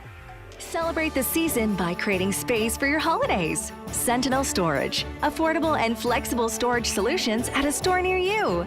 Shop Canadian, store Canadian. Try 4 weeks free. Visit sentinelstorage.ca. Edmonton Sports Talk delivers a mass audience of key, influential customers to your business, all while you associate your company brand with the biggest names, the hottest sports news, and teams from every league around the globe. Oilers and Elks, NHL, NFL, Major League Baseball, and the association, Formula One, soccer, golf. Oh, sweet mama! The excitement is palatable on Edmonton Sports Talk. It's where fans go to get their sports fix and where our partners find the most loyal consumers. Contact us today and see how our team on Edmonton Sports Talk can score the biggest goals for your business. With various advertising options available, email business@edmontonsportstalk.com or head to our website and send a message at edmontonsportstalk.com. If you've been injured in a car collision, let James H. Brown and Associates, Alberta Injury Lawyers, protect your interests. They'll be there every step of the way to help answer your questions and help you get your life back on track. Trust Alberta's precedent-setting injury lawyers with their unrivaled experience, unrivaled results, and unrivaled commitment. When accidents happen, call James H. Brown and Associates, Alberta Injury Lawyers, 780-428-0088, or go to jameshbrown.com. Gallo LLP is an Alberta-based accounting firm with expert chartered professional accountants in both our Edmonton and Sherwood Park accounting firms. Our experienced and innovative accountants provide financial advice that saves our clients money. Simply put, we help our clients protect their assets and grow their businesses. At Gallo LLP, they go beyond the numbers to ensure the continued success of your business. Reach out to Preet or John to discuss how they can help your business grow. Visit gallollp.ca today and see how they can help you take your business to the next level.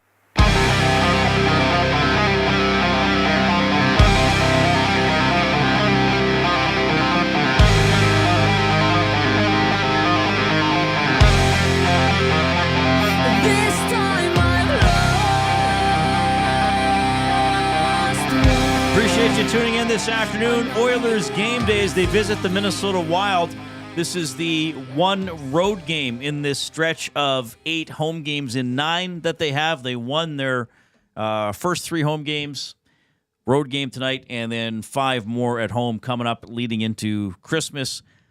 Vegas Golden Knights. Saturday afternoon, 2 p.m. at Rogers Place. 5:30 Oil Stream pregame show with Tom and Hernan coming up on Edmonton Sports Talk. So we're with you until just before 5:30. Flick the thumbs up on YouTube if you're watching there. We want to get to at least 100. Well, we said the shortened show will give you the word of the day, which I've got right here. You don't know it. I know it. Well, it's not the one you had yesterday? No, it's a new day, new word. So we're going to lower the threshold to 130. Oh, to get to the word of the day. Yeah. All right. Shortened show, you know. If people don't like grammar, they're going to intentionally stop short. There's a thumbs down button. Don't do the thumbs down. Does the thumbs down take away from a thumbs up, or is it its own separate category? I think it's its own takes separate. away. Oh, does No, it really? it's its own. I think No, it's own. not. Yeah, it is. There's 2 different buttons. So what? No, here's what happens. And I've seen this happen live, is when you ask for people to say, to hit the thumbs up, and they've done it already. Yes, then it takes away You can undo what you've already done. So you So can't be hit aware. it more than once. You can't just hit the thumbs up 100 times. That'd be fun. Could do 1,000,000 thumbs. Reid, we've got lots of text Jason coming in. LeDuc, quite a gamer. Is he? Well, he's the one that brought you in the Blu-ray. I still got to play that. The Blu-ray. Because I took it home and I keep forgetting. What was the game? Dragon's Lair. That he said Lair. I could play with my remote control. I still got to, Well, try it out. How about during intermission tonight? Maybe. We have a lot of texts coming in. Oh, sweet. Scotty Knows says, are they auditioning these depth D guys to fill a hole for this season?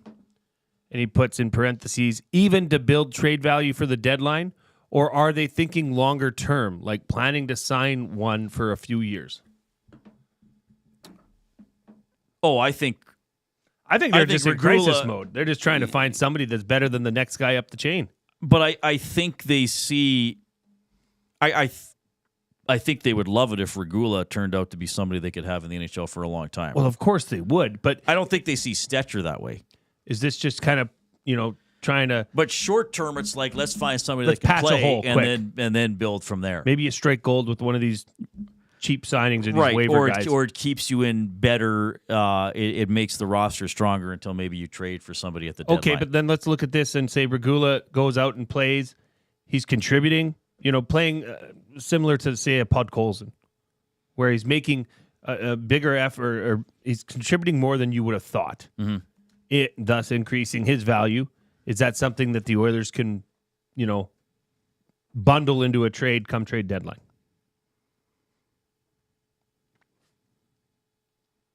I don't know. That's a good question. I guess my instinct to answer to that would be you don't claim a guy off waivers to make him trade bait. Why not? Because I think you're just hoping to turn him into an NHLer. I mean, if he becomes trade bait, fine. But I think the goal is that he plays well in the Oilers organization. Because you got him on the cheap to begin with, kind of thing. Right, you might as well. And you're trying to plug a hole. Okay. I mean, so right now, you want Regula to plug a hole. You're not thinking, he's going to be a key fish to dangle or a key piece of bait in a trade. Gotcha. I realize you don't dangle fish to catch fish, or do you? Sure you do. That's yeah, called I guess bait. if you were catching a shark. That's bait. But baits are also worms or flies. Minnows. Oh, okay. Good call. Mm-hmm. Leeches. Although I'm not sure a leech is I think a leech fish. is a... Parasite? Yeah, what would it be? An invertebrate? Mm. Is it a Question of the day. reptile? Yeah, they're... Koob, can you research what genus is a leech? What genus? Well, a quick Google search says leeches are segmented parasites or predatory worms. Parasites. That comprise the subclass, I'm going to butcher this, Hirundinia within the phylum, or phylum. Phylum. Phylum.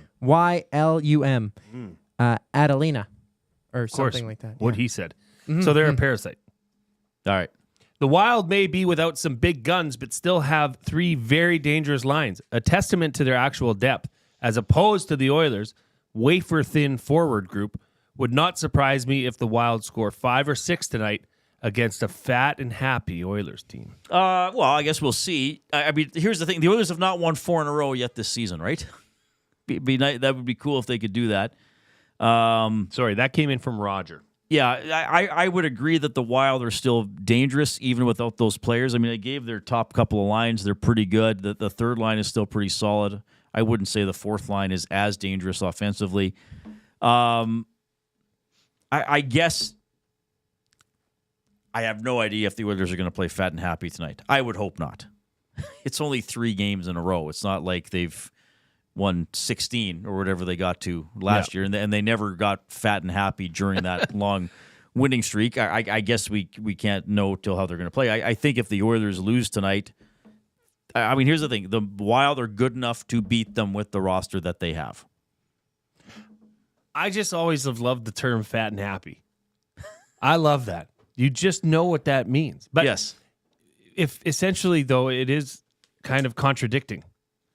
Because if you are obese, like very obese, then you should probably be doing something about that. I think it means that you're just satisfied by a recent meal, Jay. So I think that texter is saying the Oilers have just won 3 in a row. Are they satisfied with that? So this isn't they're long back home term. for 5 games.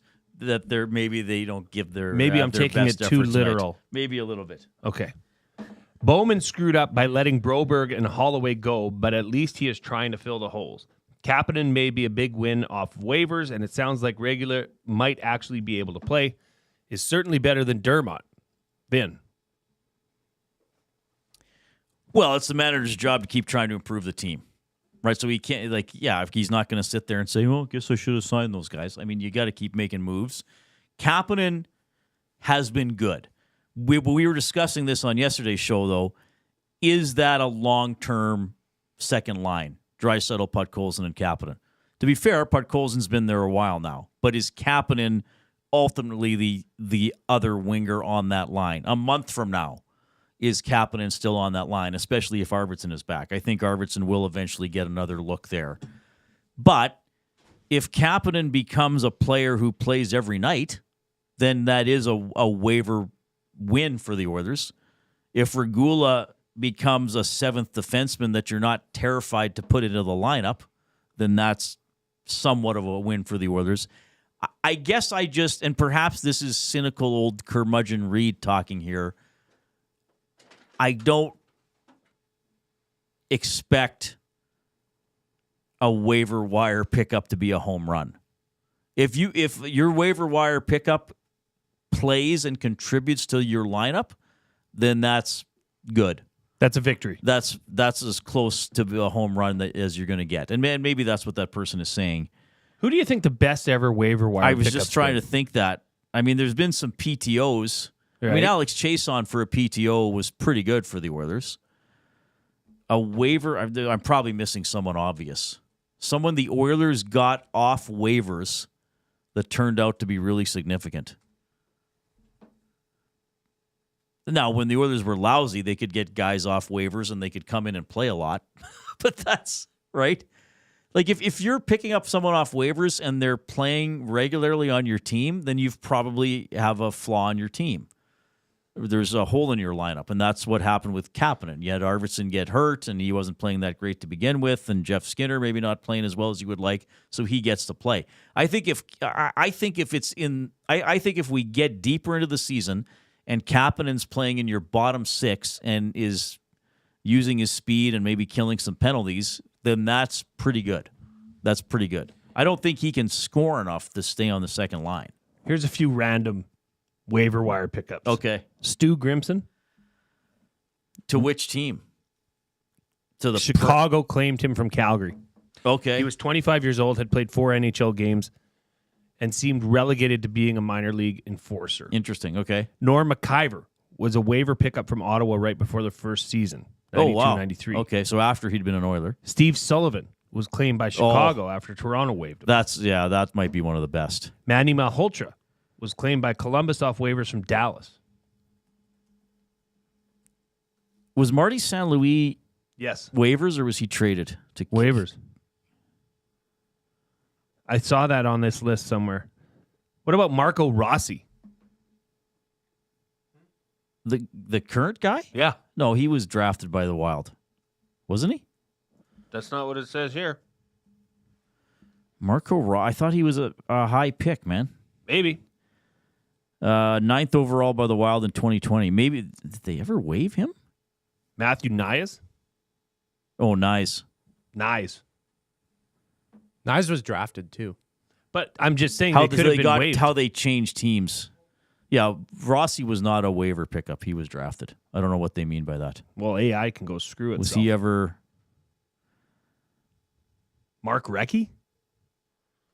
Yeah, Recchi would have been off at some point. Later in his career, probably. I think Sullivan's up there. Yeah. Sullivan would have to be up there. An Oilers one, I struggle to think of one. Yeah, Coyote Steve, St. Louis was waived by the Flames, yes. I was trying to remember Coyote Steve, what the order was for him, but yeah. And then so that's a pretty good one. All right, what else do we have? Anything else?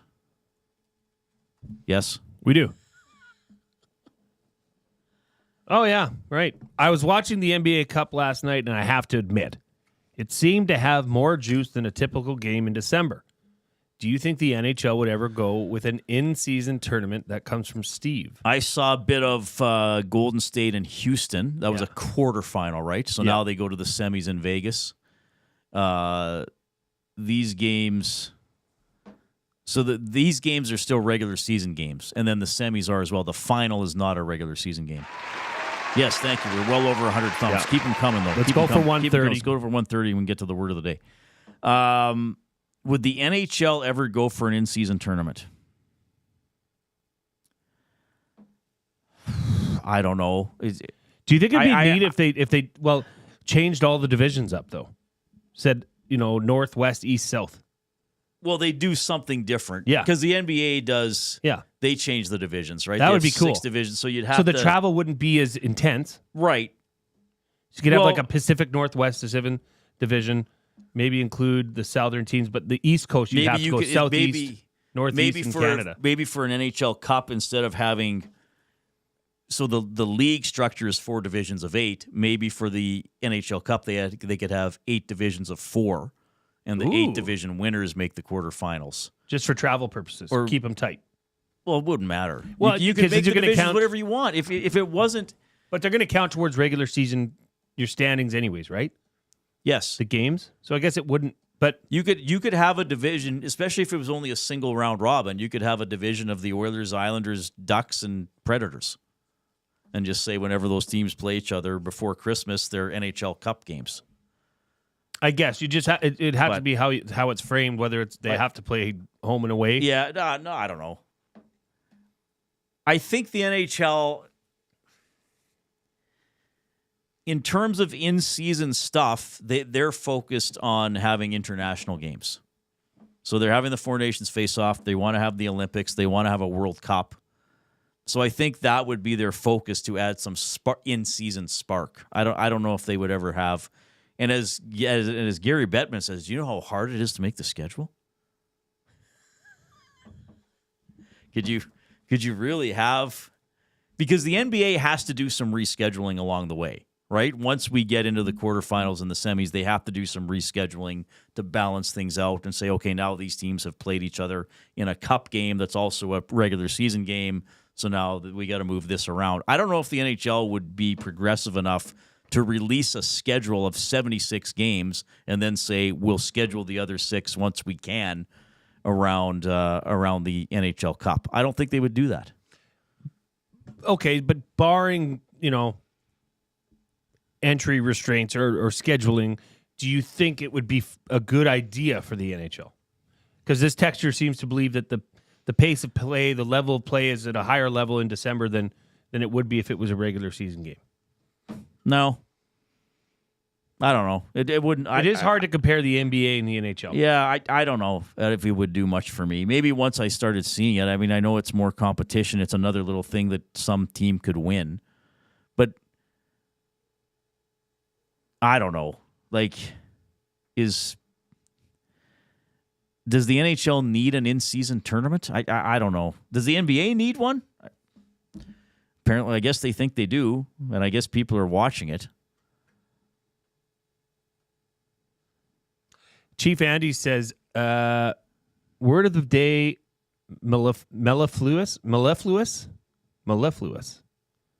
It's an adjective that means pleasing to the ear or sweetly melodic. He said, Reid and Jay's voices are mellifluous. Well, that's an honor. Thank you for that. Thank you, Chief Andy. I don't know. I know this in-season tournament stuff is going to keep coming up. And there are, certainly in European soccer, there are competitions outside the league. Champions League, Europa League, and then the famous FA Cup, right, in which all the pro soccer teams are dumped into one draw, though the better teams join it a little bit later on. But you always have that minnow from a lower division that makes the quarters or the semis or something like that. Coop put it up as a poll. It's in the YouTube chat. What do you think? Vote. Have your say. Reid, I got one more before we go to break. Sure. This comes in from Neil. What will the goaltending schedule be until Christmas? Oh, good question. So they got Vegas. So it's Pickard tonight, and then 5 other games. Now there is a back-to-back next weekend. Maybe Skinner plays 4 of the 5 games at home. Maybe he gets Vegas, Florida, and Boston. Pickard gets San Jose next Saturday, and then Skinner gets Ottawa. That's my guess. And then really, that's a 6-game stretch in which Pickard still plays a third of the games because he's playing tonight. Well, she's supposed to be. So I'll say it's Pickard, Skinner, Pickard, Skinner, and then it's Christmas Did time. it surprise you that Pickard's getting the call tonight? I wasn't sure about tonight because Pickard was going to get either tonight or Vegas at home, so I guess they maybe said, let's give Skinner Vegas, because he did have a good game against Vegas last time, the 1-0 game. Mm-hmm. But I'll guess that it goes Pickard tonight. Well, we know that. That's not a guess. And then Skinner Vegas, Skinner Florida, Skinner Boston, Pickard San Jose, Skinner Ottawa. You heard it. Book it, Dano. Yeah, we'll see. All right. 780-218-9999. We will have my top 3 for Fuge sausage. It's another Christmas-related one when we get back.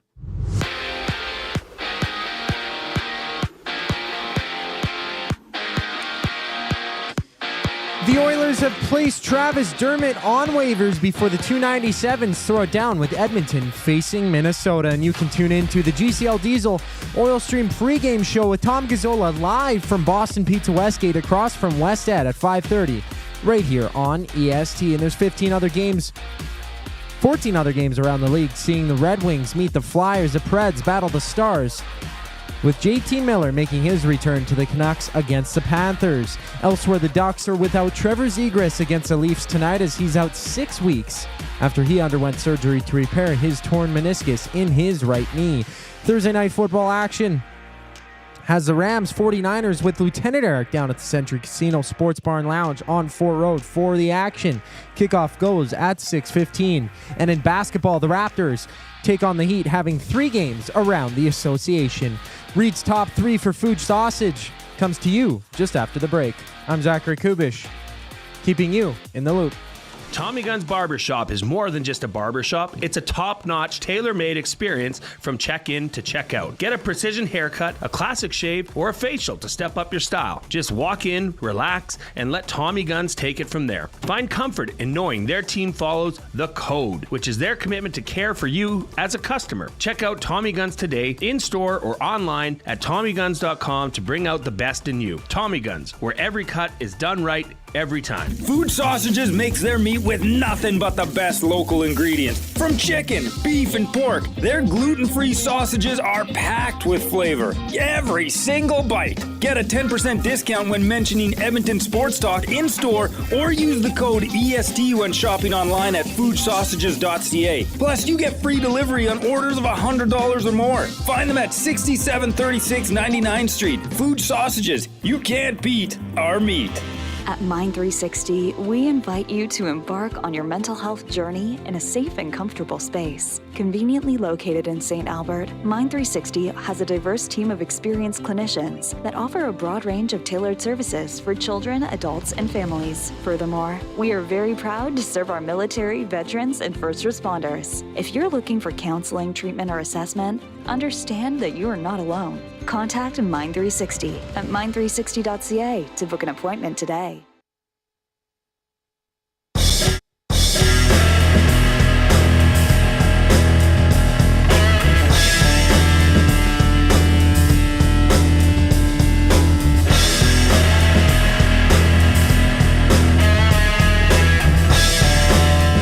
Oilers at Minnesota tonight at 6:30. It will be the Oil Stream pregame show at 5:30 with Tom Gazzola and Hernan Salas.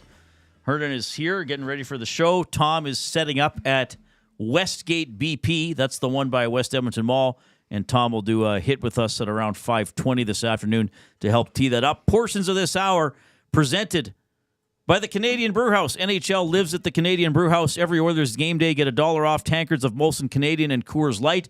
You can win game tickets and 2 tickets to a surf and turf dinner at the end of the season. Full details at thecanadianbrewhouse.com.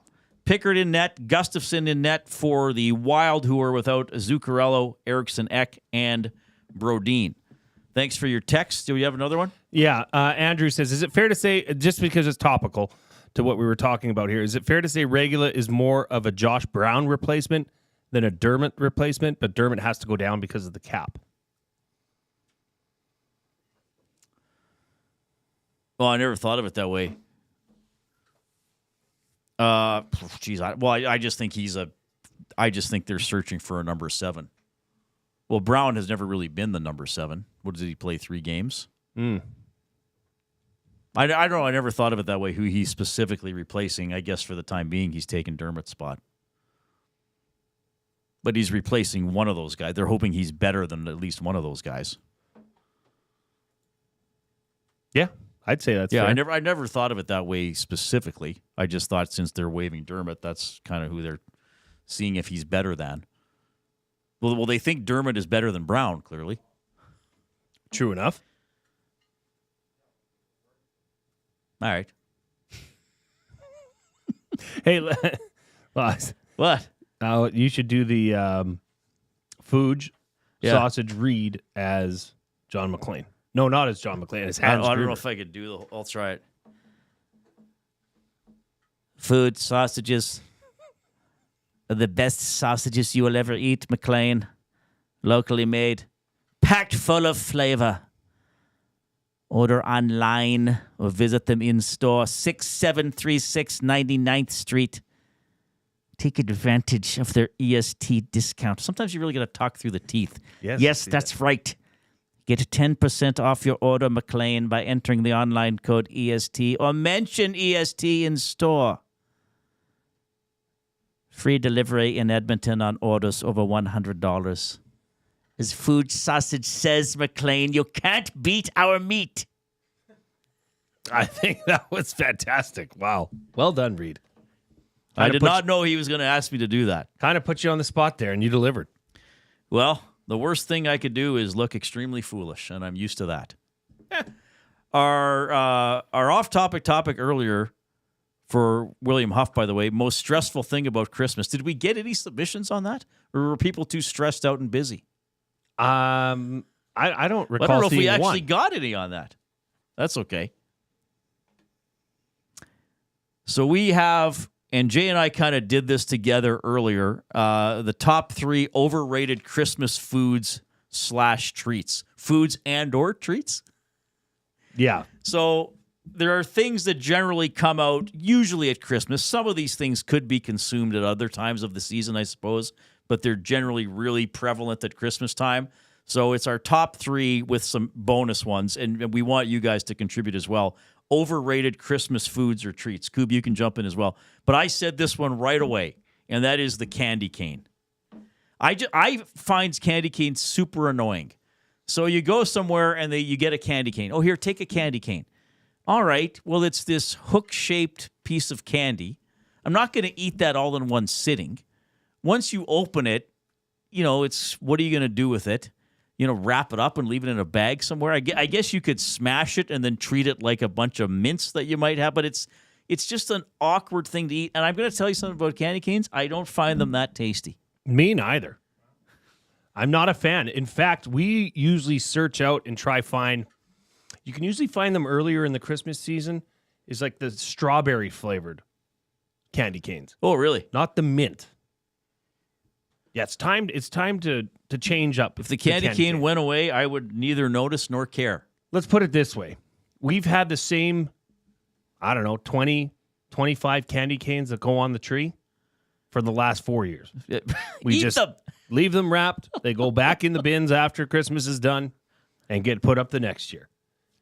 I have 3 daughters that love candy, but the candy canes don't go missing. So I think that is a very good pick for number 1. All right.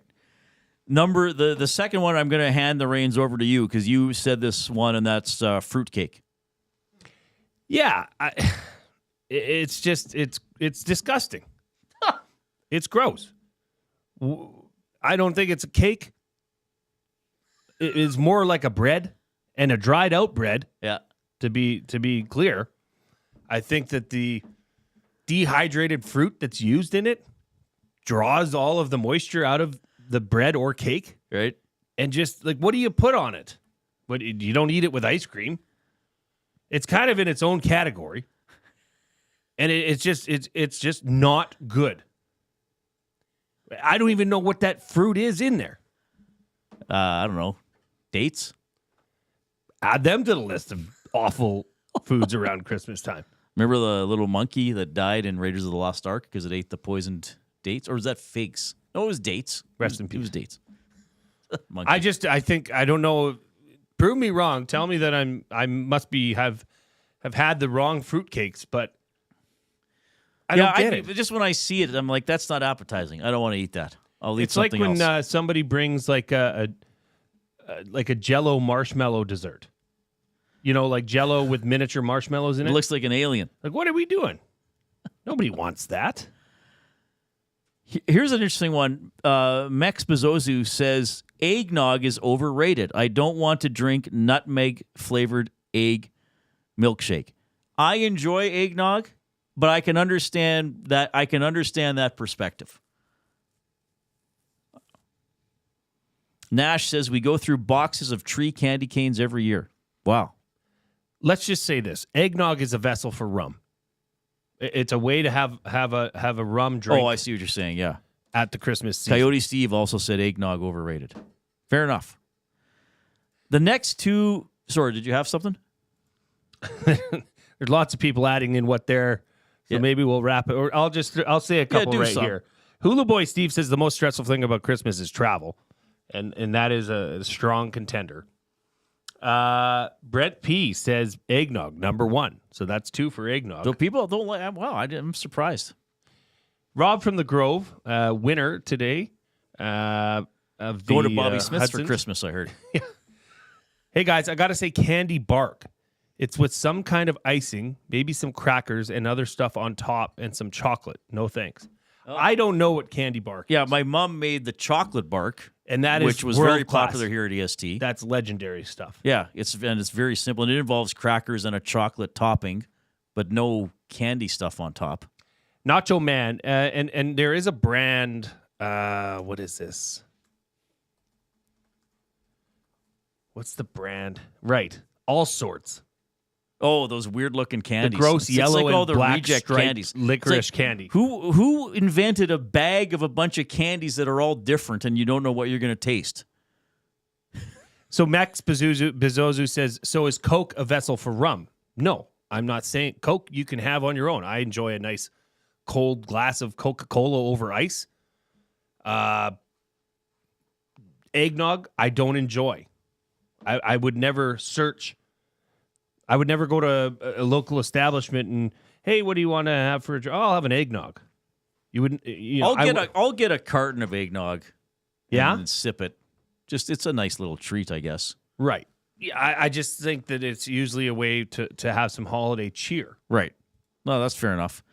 The next two let's put these two together, Jay, because we both at Thanksgiving expressed I won't say our disdain for turkey, but our feeling that turkey is not the be all and end all of meat to have at a holiday. So we put turkey as an overrated Christmas food, and then you also added. Oh yeah, cranberry sauce. Yeah, right. Okay, so he's gathering his thoughts, everybody. Cranberries do not make the turkey, in my opinion, in my sole opinion. But I'm much more of a gravy guy. Give me some gravy gravy can go with potatoes and the turkey and the stuffing. Yeah, if it gets on other things, it's okay. Fine. Yeah. Cranberry has one sole purpose, and I agree it can be a nice addition to turkey. You know why? Because turkey's dry, and you need something to spice it up. So that, us too, our disdain for turkey, or just we don't think it's in the, it's not a must-have. Mount Rushmore of right. Foods to bring out at the holiday time. But cranberry sauce, it can be tart. It's not always a hit. I think it's a little overrated. Okay. Sorry to my mother-in-law. She loves cranberries. Yeah, there's some people in my family that will always want that. I would sooner just put the gravy on the turkey for sure. You also suggested mulled wine as being overrated. How come? Just give me wine. Just normal wine. Why do we got to have a hot liquid? Why do we got to mull it up? Why do we got to mull it with fruit and cinnamon sticks? And why are we taking this bottle of perfectly fine Cab Sav?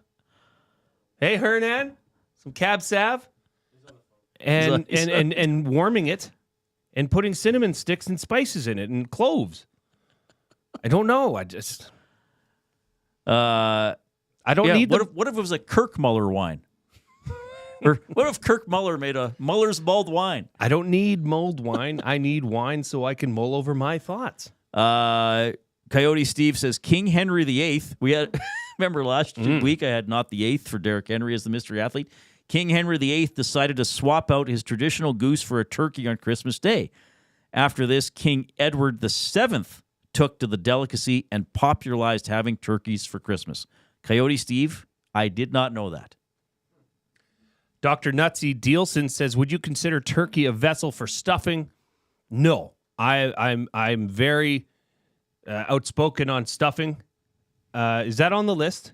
No, we didn't put stuff. I sort of suggested it. But I see. It's good. Is it good? But it can be good and overrated. Give me stovetop.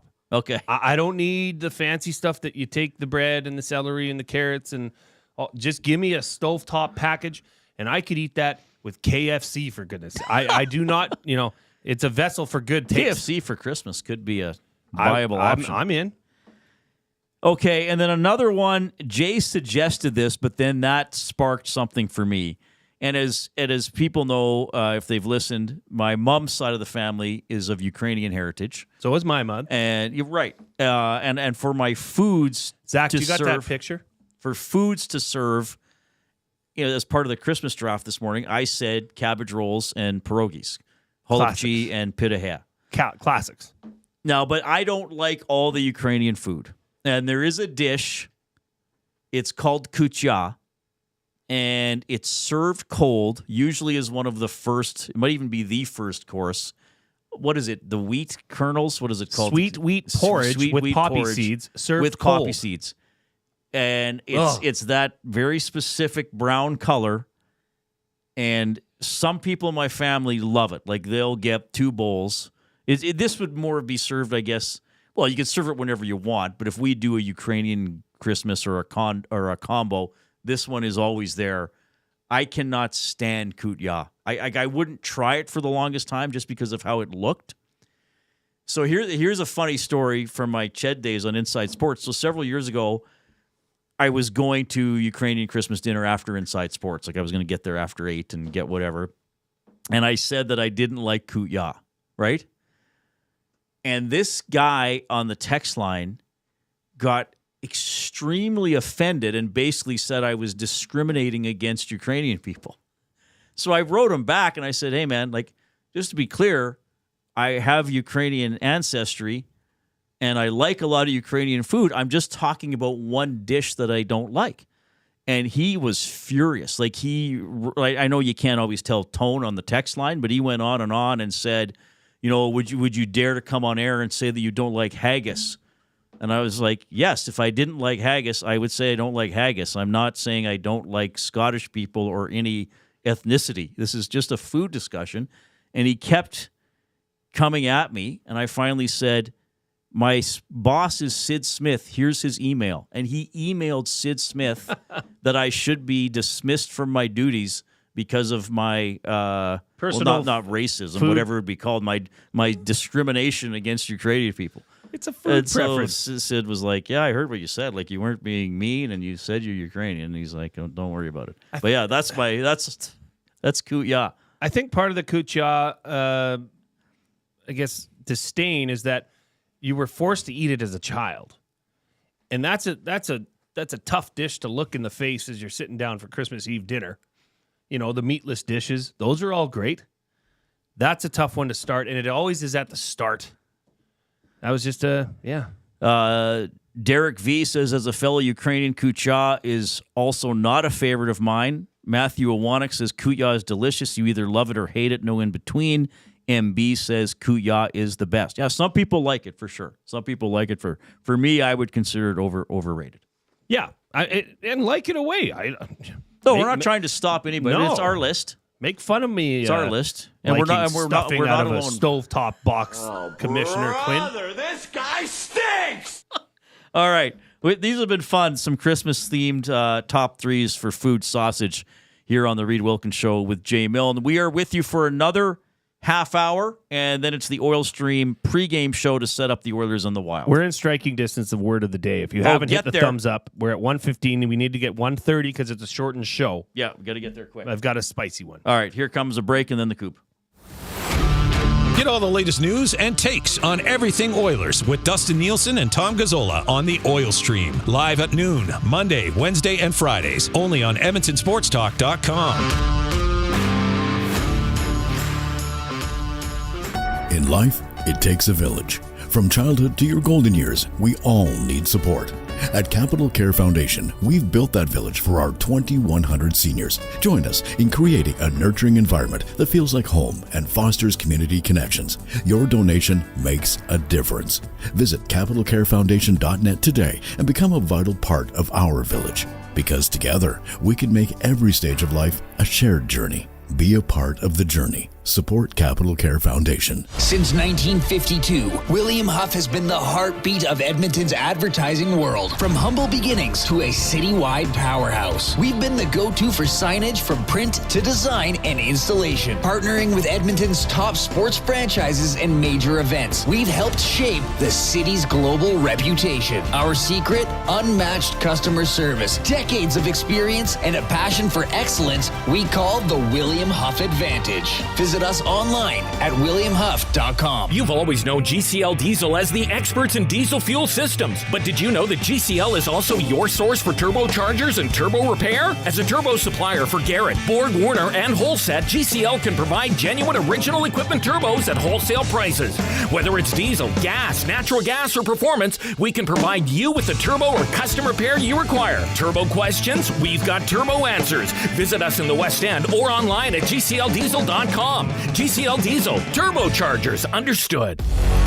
Get to know the winners, props, plays, parlays, and more with Nielsen and Hustler. Weekday mornings at 11 on The Lock Shop. Only on EdmontonSportsTalk.com.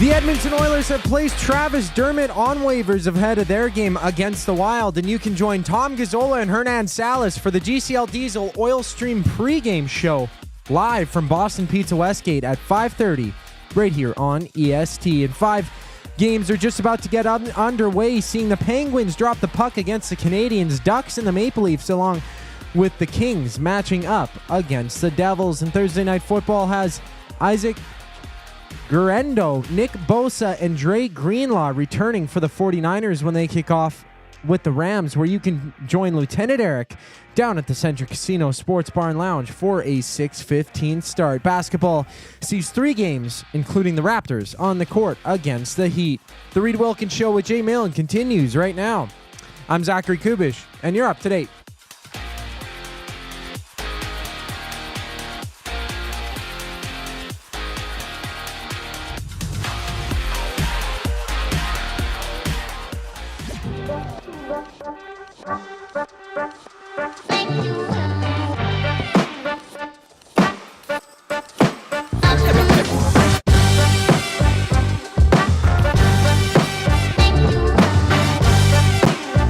Hey, it's 5:03. Portions of this hour presented by Canadian Brewhouse. NFL lives at the Canadian Brewhouse with Thursday Night Football. Your chance to win a trip to an NFL Hope opener of your choice.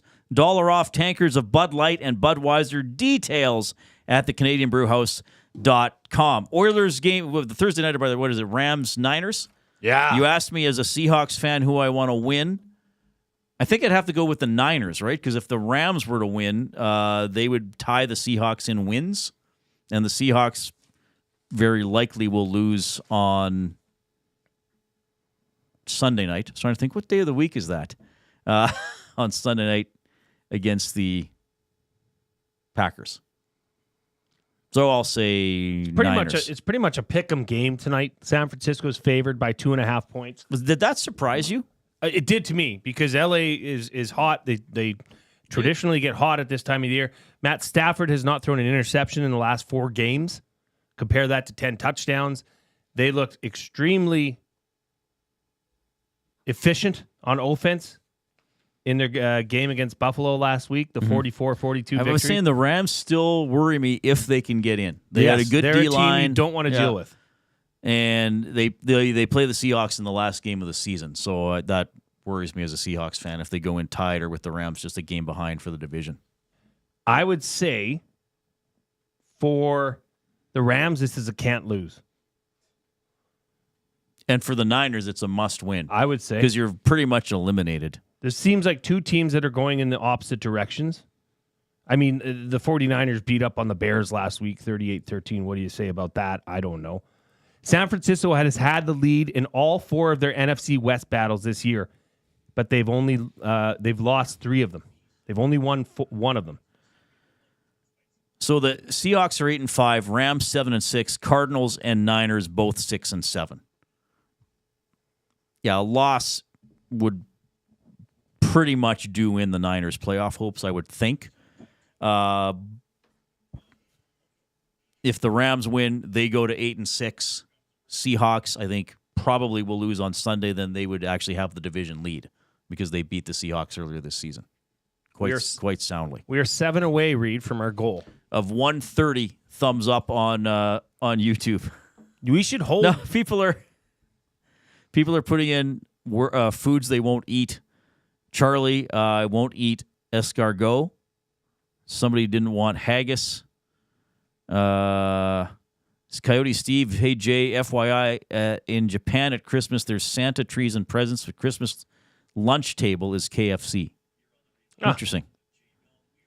Now, is there something else for dinner, I guess, would be the question I would get out of that. Herb's Hose says in the inbox, eggnog is great in coffee. Oh, really? And if you want a little extra kick, add a mini candy cane to it. Oh, that's hilarious. 2 more thumbs, and then we can get to the word of the day. Oilers and Wild. Coming up at 6:30. Again, for the Wild, Eriksson Ek, Brodin, and Zuccarello. 3 of their best players not in action tonight. Pickard will be the Oilers goaltender. The Oilers have lost their last 6 road games against the Wild. But what are they up to now? 6 wins in 6 of their last 7. I would say for the Oilers playing better in pretty much every area of the game. It's a big game. You know, in the conference, Vegas is playing Winnipeg tonight? Yes. Yeah. Some interesting rink watching. Yeah, it's always fun. 780-218-9999. Go into the nasty chat on YouTube as well. And, we're at 1:30. All right, you got to get your word. I don't know what this is. Because you're not using the word you were going to use yesterday. No. Okay. Word of the day. We need a sponsor for the word of the day. We do. The public library, maybe. Yes. They're rolling in money. Yeah, I don't know. Is pastiche. Okay, pastiche means a pastiche. Pastiche. Okay, I think I can spell it. This is the you could make me spell it and define it. Sure. Sort of like so the spelling bee part of it. Pastiche. Pastiche. Pastiche. Correct. So I can spell it. Is it something to do with a variety of a selection of objects? Yes. You're directionally correct. But not exactly. Well, no. Okay, so here's the definition. Pastiche refers to something that imitates the style of someone or something else. Oh, okay. So it can also refer to a work that is made up of selections from multiple other works. For instance, the house is decorated in a pastiche of mid-century styles. Okay. So it's okay. The research paper was essentially a pastiche made up of passages from different sources. So you could it's have a collection of right. So you could have multiple works. So you could say the buffet was a pastiche of Ukrainian dishes. You could. Right. It's a synonym of hodgepodge. Oh, really? Yes. Okay. Pastiche. So that is I didn't really know it. I knew how to spell it. I knew it was something to do with a selection, but not exactly. I wasn't close enough. Pastiche limerick. I got the spelling, but I wouldn't give myself a point for the definition by any means. I would say you get a half point. So 1.5 out of 2. But I don't know That's if I not could bad. have used it properly in a sentence. You did. Well, after you told me the definition. I'd say 1.5. You, like I said, you were directionally correct. Pastiche. That's great. I was great word. directionally correct. Speaking of being directionally correct, I know where the hoop is here in the Edmonton Sports Talk Global HQ. So if you've been following us on Instagram, I think 3 weeks ago, Jay said, let's do something with the basketball, do a trick shot and promo the show. Okay, so it's now become a thing, and we have fun with it. And maybe, I don't know if some people might have fun watching it. So we might air these sometimes on this show. So here was today's basketball shot and promo for the show. If you're watching on YouTube, especially, you'll get a kick out of this. Hey, Reid, we got to do that dunk video. Oh, yeah. Oh, you want to do it? What is this, little POV? No, I didn't mean little that. found footage style? Yeah, well, here comes the Blair Witch.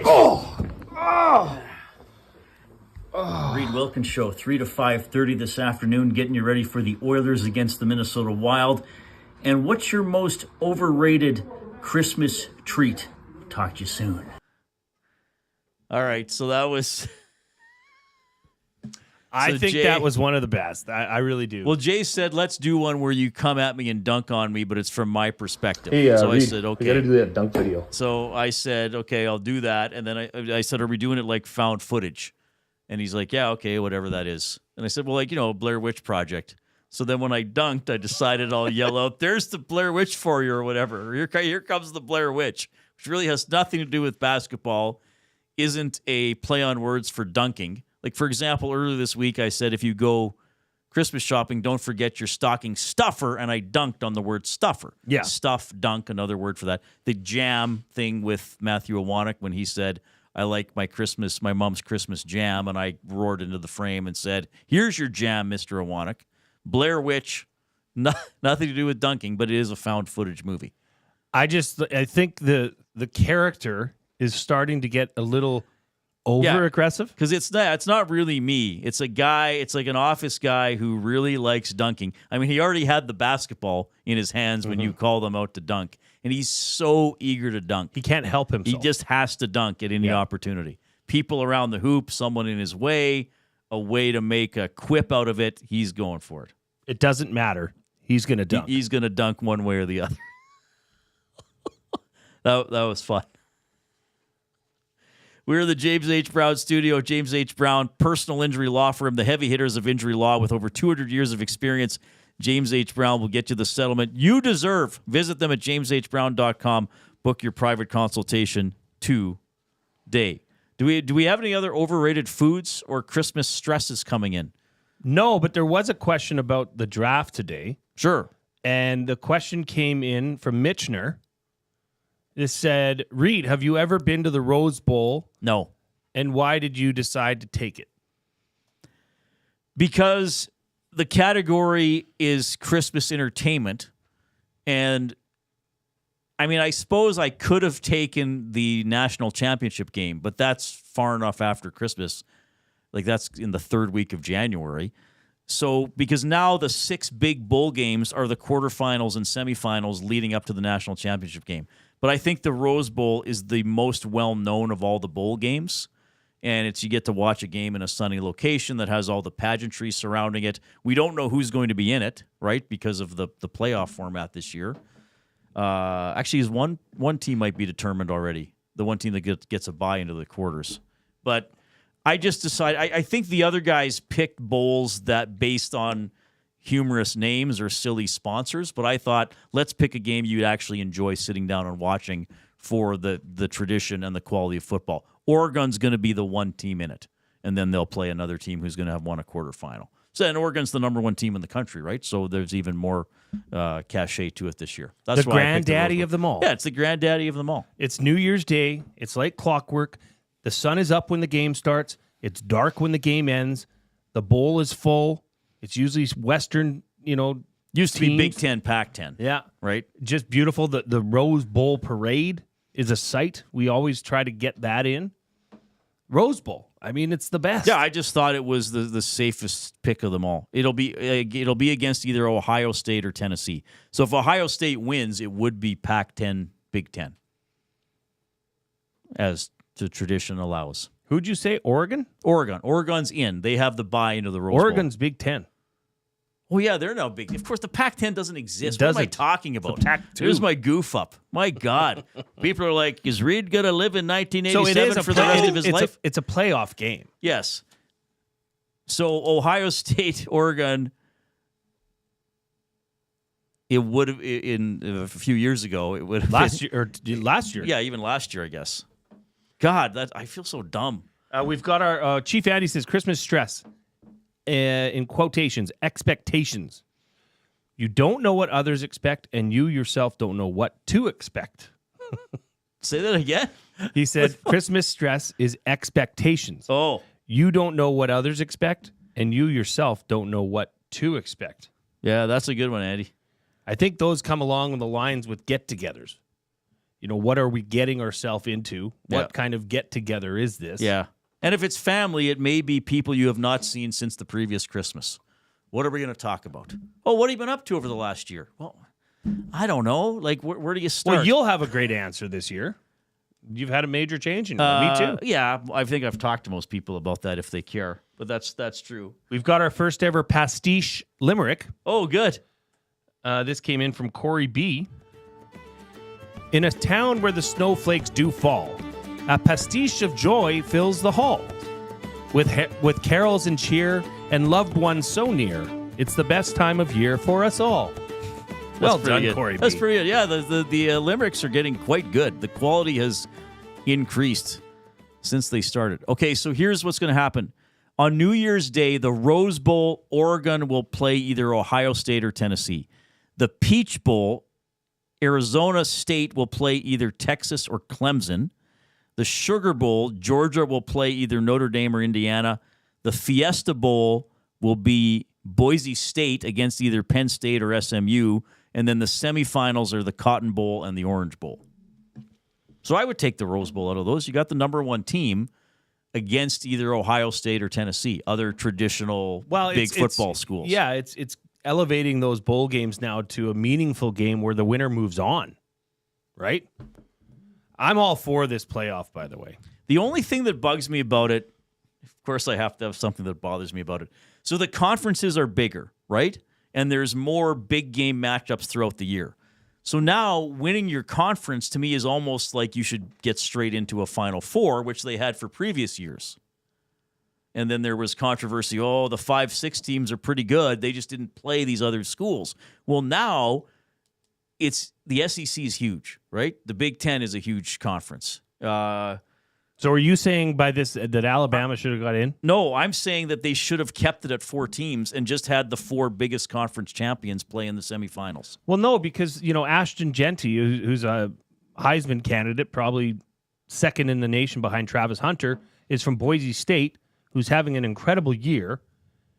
And who are they playing? Penn State? Boise State has the bye into the Fiesta Bowl. They will play Penn State or SMU, so probably Penn State. So probably Penn State. Although, I don't know, SMU, who knows? Yeah, I guess. Penn State. It just the conference, leaves no doubt. It leaves no doubt. The conference championship games were not as meaningful, though I guess you got a bye, right? If, Georgia doesn't get a bye if they don't win the SEC.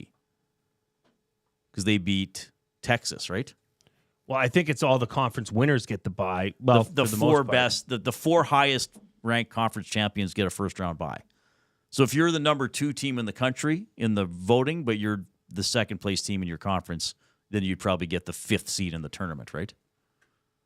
Anyway, to me, the Rose Bowl, to go back to the original question, I thought it was just a safe, and you could say Rose Bowl to even a non-sports fan, and they would comprehend, Sure. Oh yeah, that's a big football game for college kids. We'll visit with Tom Gazzola quickly when we get back.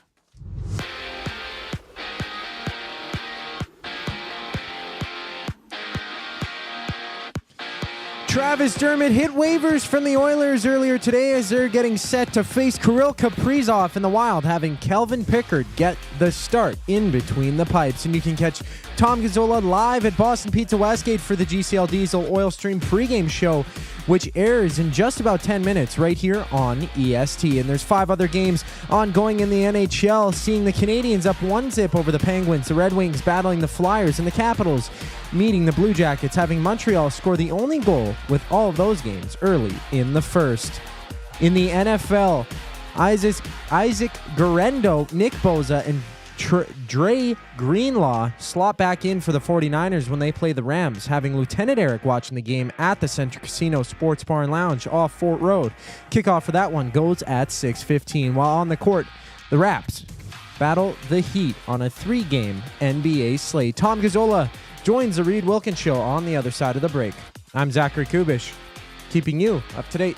Want the heavy hitters on your team, both on and off the ice. If you've been injured in a car accident, call the heavy hitters of injury law. James H. Brown and Associates, Alberta Injury Lawyers. With over 200 years of combined injury law experience, their precedent-setting lawyers are ready to help. Locally owned and proud Edmonton Oiler fans, James H. Brown and Associates wants to support you with their unrivaled experience, unrivaled results, and unrivaled commitment. When accidents happen, head to jameshbrown.com. Celebrate the season by creating space for your holidays. Sentinel Storage, affordable and flexible storage solutions at a store near you.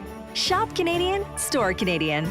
Try 4 weeks free. Visit sentinelstorage.ca. Edmonton Sports Talk delivers a mass audience of key, influential customers to your business, all while you associate your company brand with the biggest names, the hottest sports news, and teams from every league around the globe. Oilers and Elks, NHL, NFL, Major League Baseball, and the Association, Formula One, soccer, golf. Oh, sweet mama! The excitement is palatable on Edmonton Sports Talk. It's where fans go to get their sports fix and where our partners find the most loyal consumers.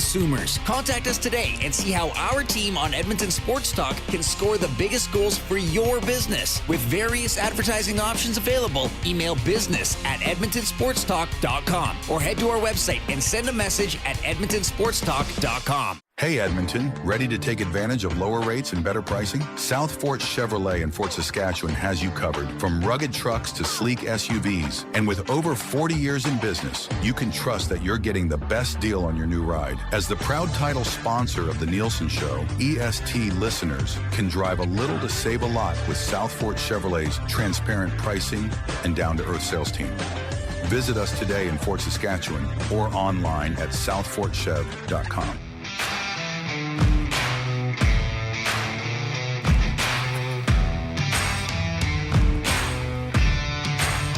All right, it's time for Buying or Selling with Damon Bunting, a consistent top-producing realtor in Greater Edmonton and among Western Canadian RE/MAX realtors. He and his team would love to help you find that right home or make the move from your current home. Community-driven, he understands what it takes to make a difference in our city. Check him out, DamonBunting.com, or the Instagram handle, Damon Bunting Real Estate. Reid Wilkins, Jay Milne at the EST Global HQ. Our pal Tom Gazzola is at BP Westgate, getting ready for the game between the Oilers and the Wild. He's got the pregame show coming up at the bottom of the hour. Tom, just a quick one here because I know we got to hand it over. We got to bounce out in about 3 minutes, and then you're going to go at 5:30. Just some thoughts here on the look of a very dangerous Wild team, but without 3 of their best players. Tommy, you're muted. Thank you, Zach. Edmonton's going to have to bring its best game, guys. Sorry about that. Regardless of Eriksson, Brodin, and Zuccarello being out. And anytime the Oilers take their foot off their gas or think that they have a team or think that they're better than a team, that's when they start to bring less of an effort and they generally get into trouble. So that can't happen tonight. They do not generally win in Minnesota. I think off the top of my head, guys, like 7 wins in the last 17 years in Mini. It has not been fruitful. Yeah, it's like 2 of the last 13 visits. It's so bad. I have the notes in front of me, but I'll have to reference them and go over them in the pregame show. This Wild team is top to bottom, just consistent. And outside of Kaprizov, really, like, you don't look at that lineup and go, man, they've got a lot of firepower and star power. They just do it with solid play, belief in the system, and steady goaltending, and look at them go, top of the league. What do you make of the Regula pickup off waivers coupled with the Dermott waiving? Yeah, and that was interesting. You know, people want to kind of figure it out and have theories on it. It's an interesting one, kind of an experiment, if you will. Obviously, he's got a history with Stan Bowman, who knows him well, and we'll see what happens with it. But like, if anybody's thinking that they're just going to flip him for someone, I think that the Oilers, and from what I've been told, is that there might be a long-term. This could be a pleasant surprise down the road, or guys, it could be a turn and burn situation. But with the history that Stan Bowman has with Regula, they're hoping that this might turn this into something better than just a cheap waiver pickup. All right, Tom, thanks for hopping on. Have a great shows, pre and post. Love you, buddy. All right, Die Hard is a Christmas movie. I love you too, Reid. Okay. Well, that's why Tom is, well, whatever. I love the guy.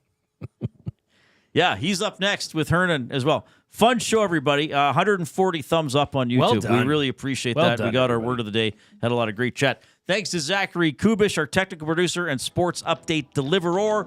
On behalf of the Glue Guy, I'm Reid. Enjoy the Oilers game. Wake up with the Nielsen Show with Dustin Nielsen and Lieutenant Eric. Weekday mornings 6 to 9 on EdmontonSportsTalk.com. Book your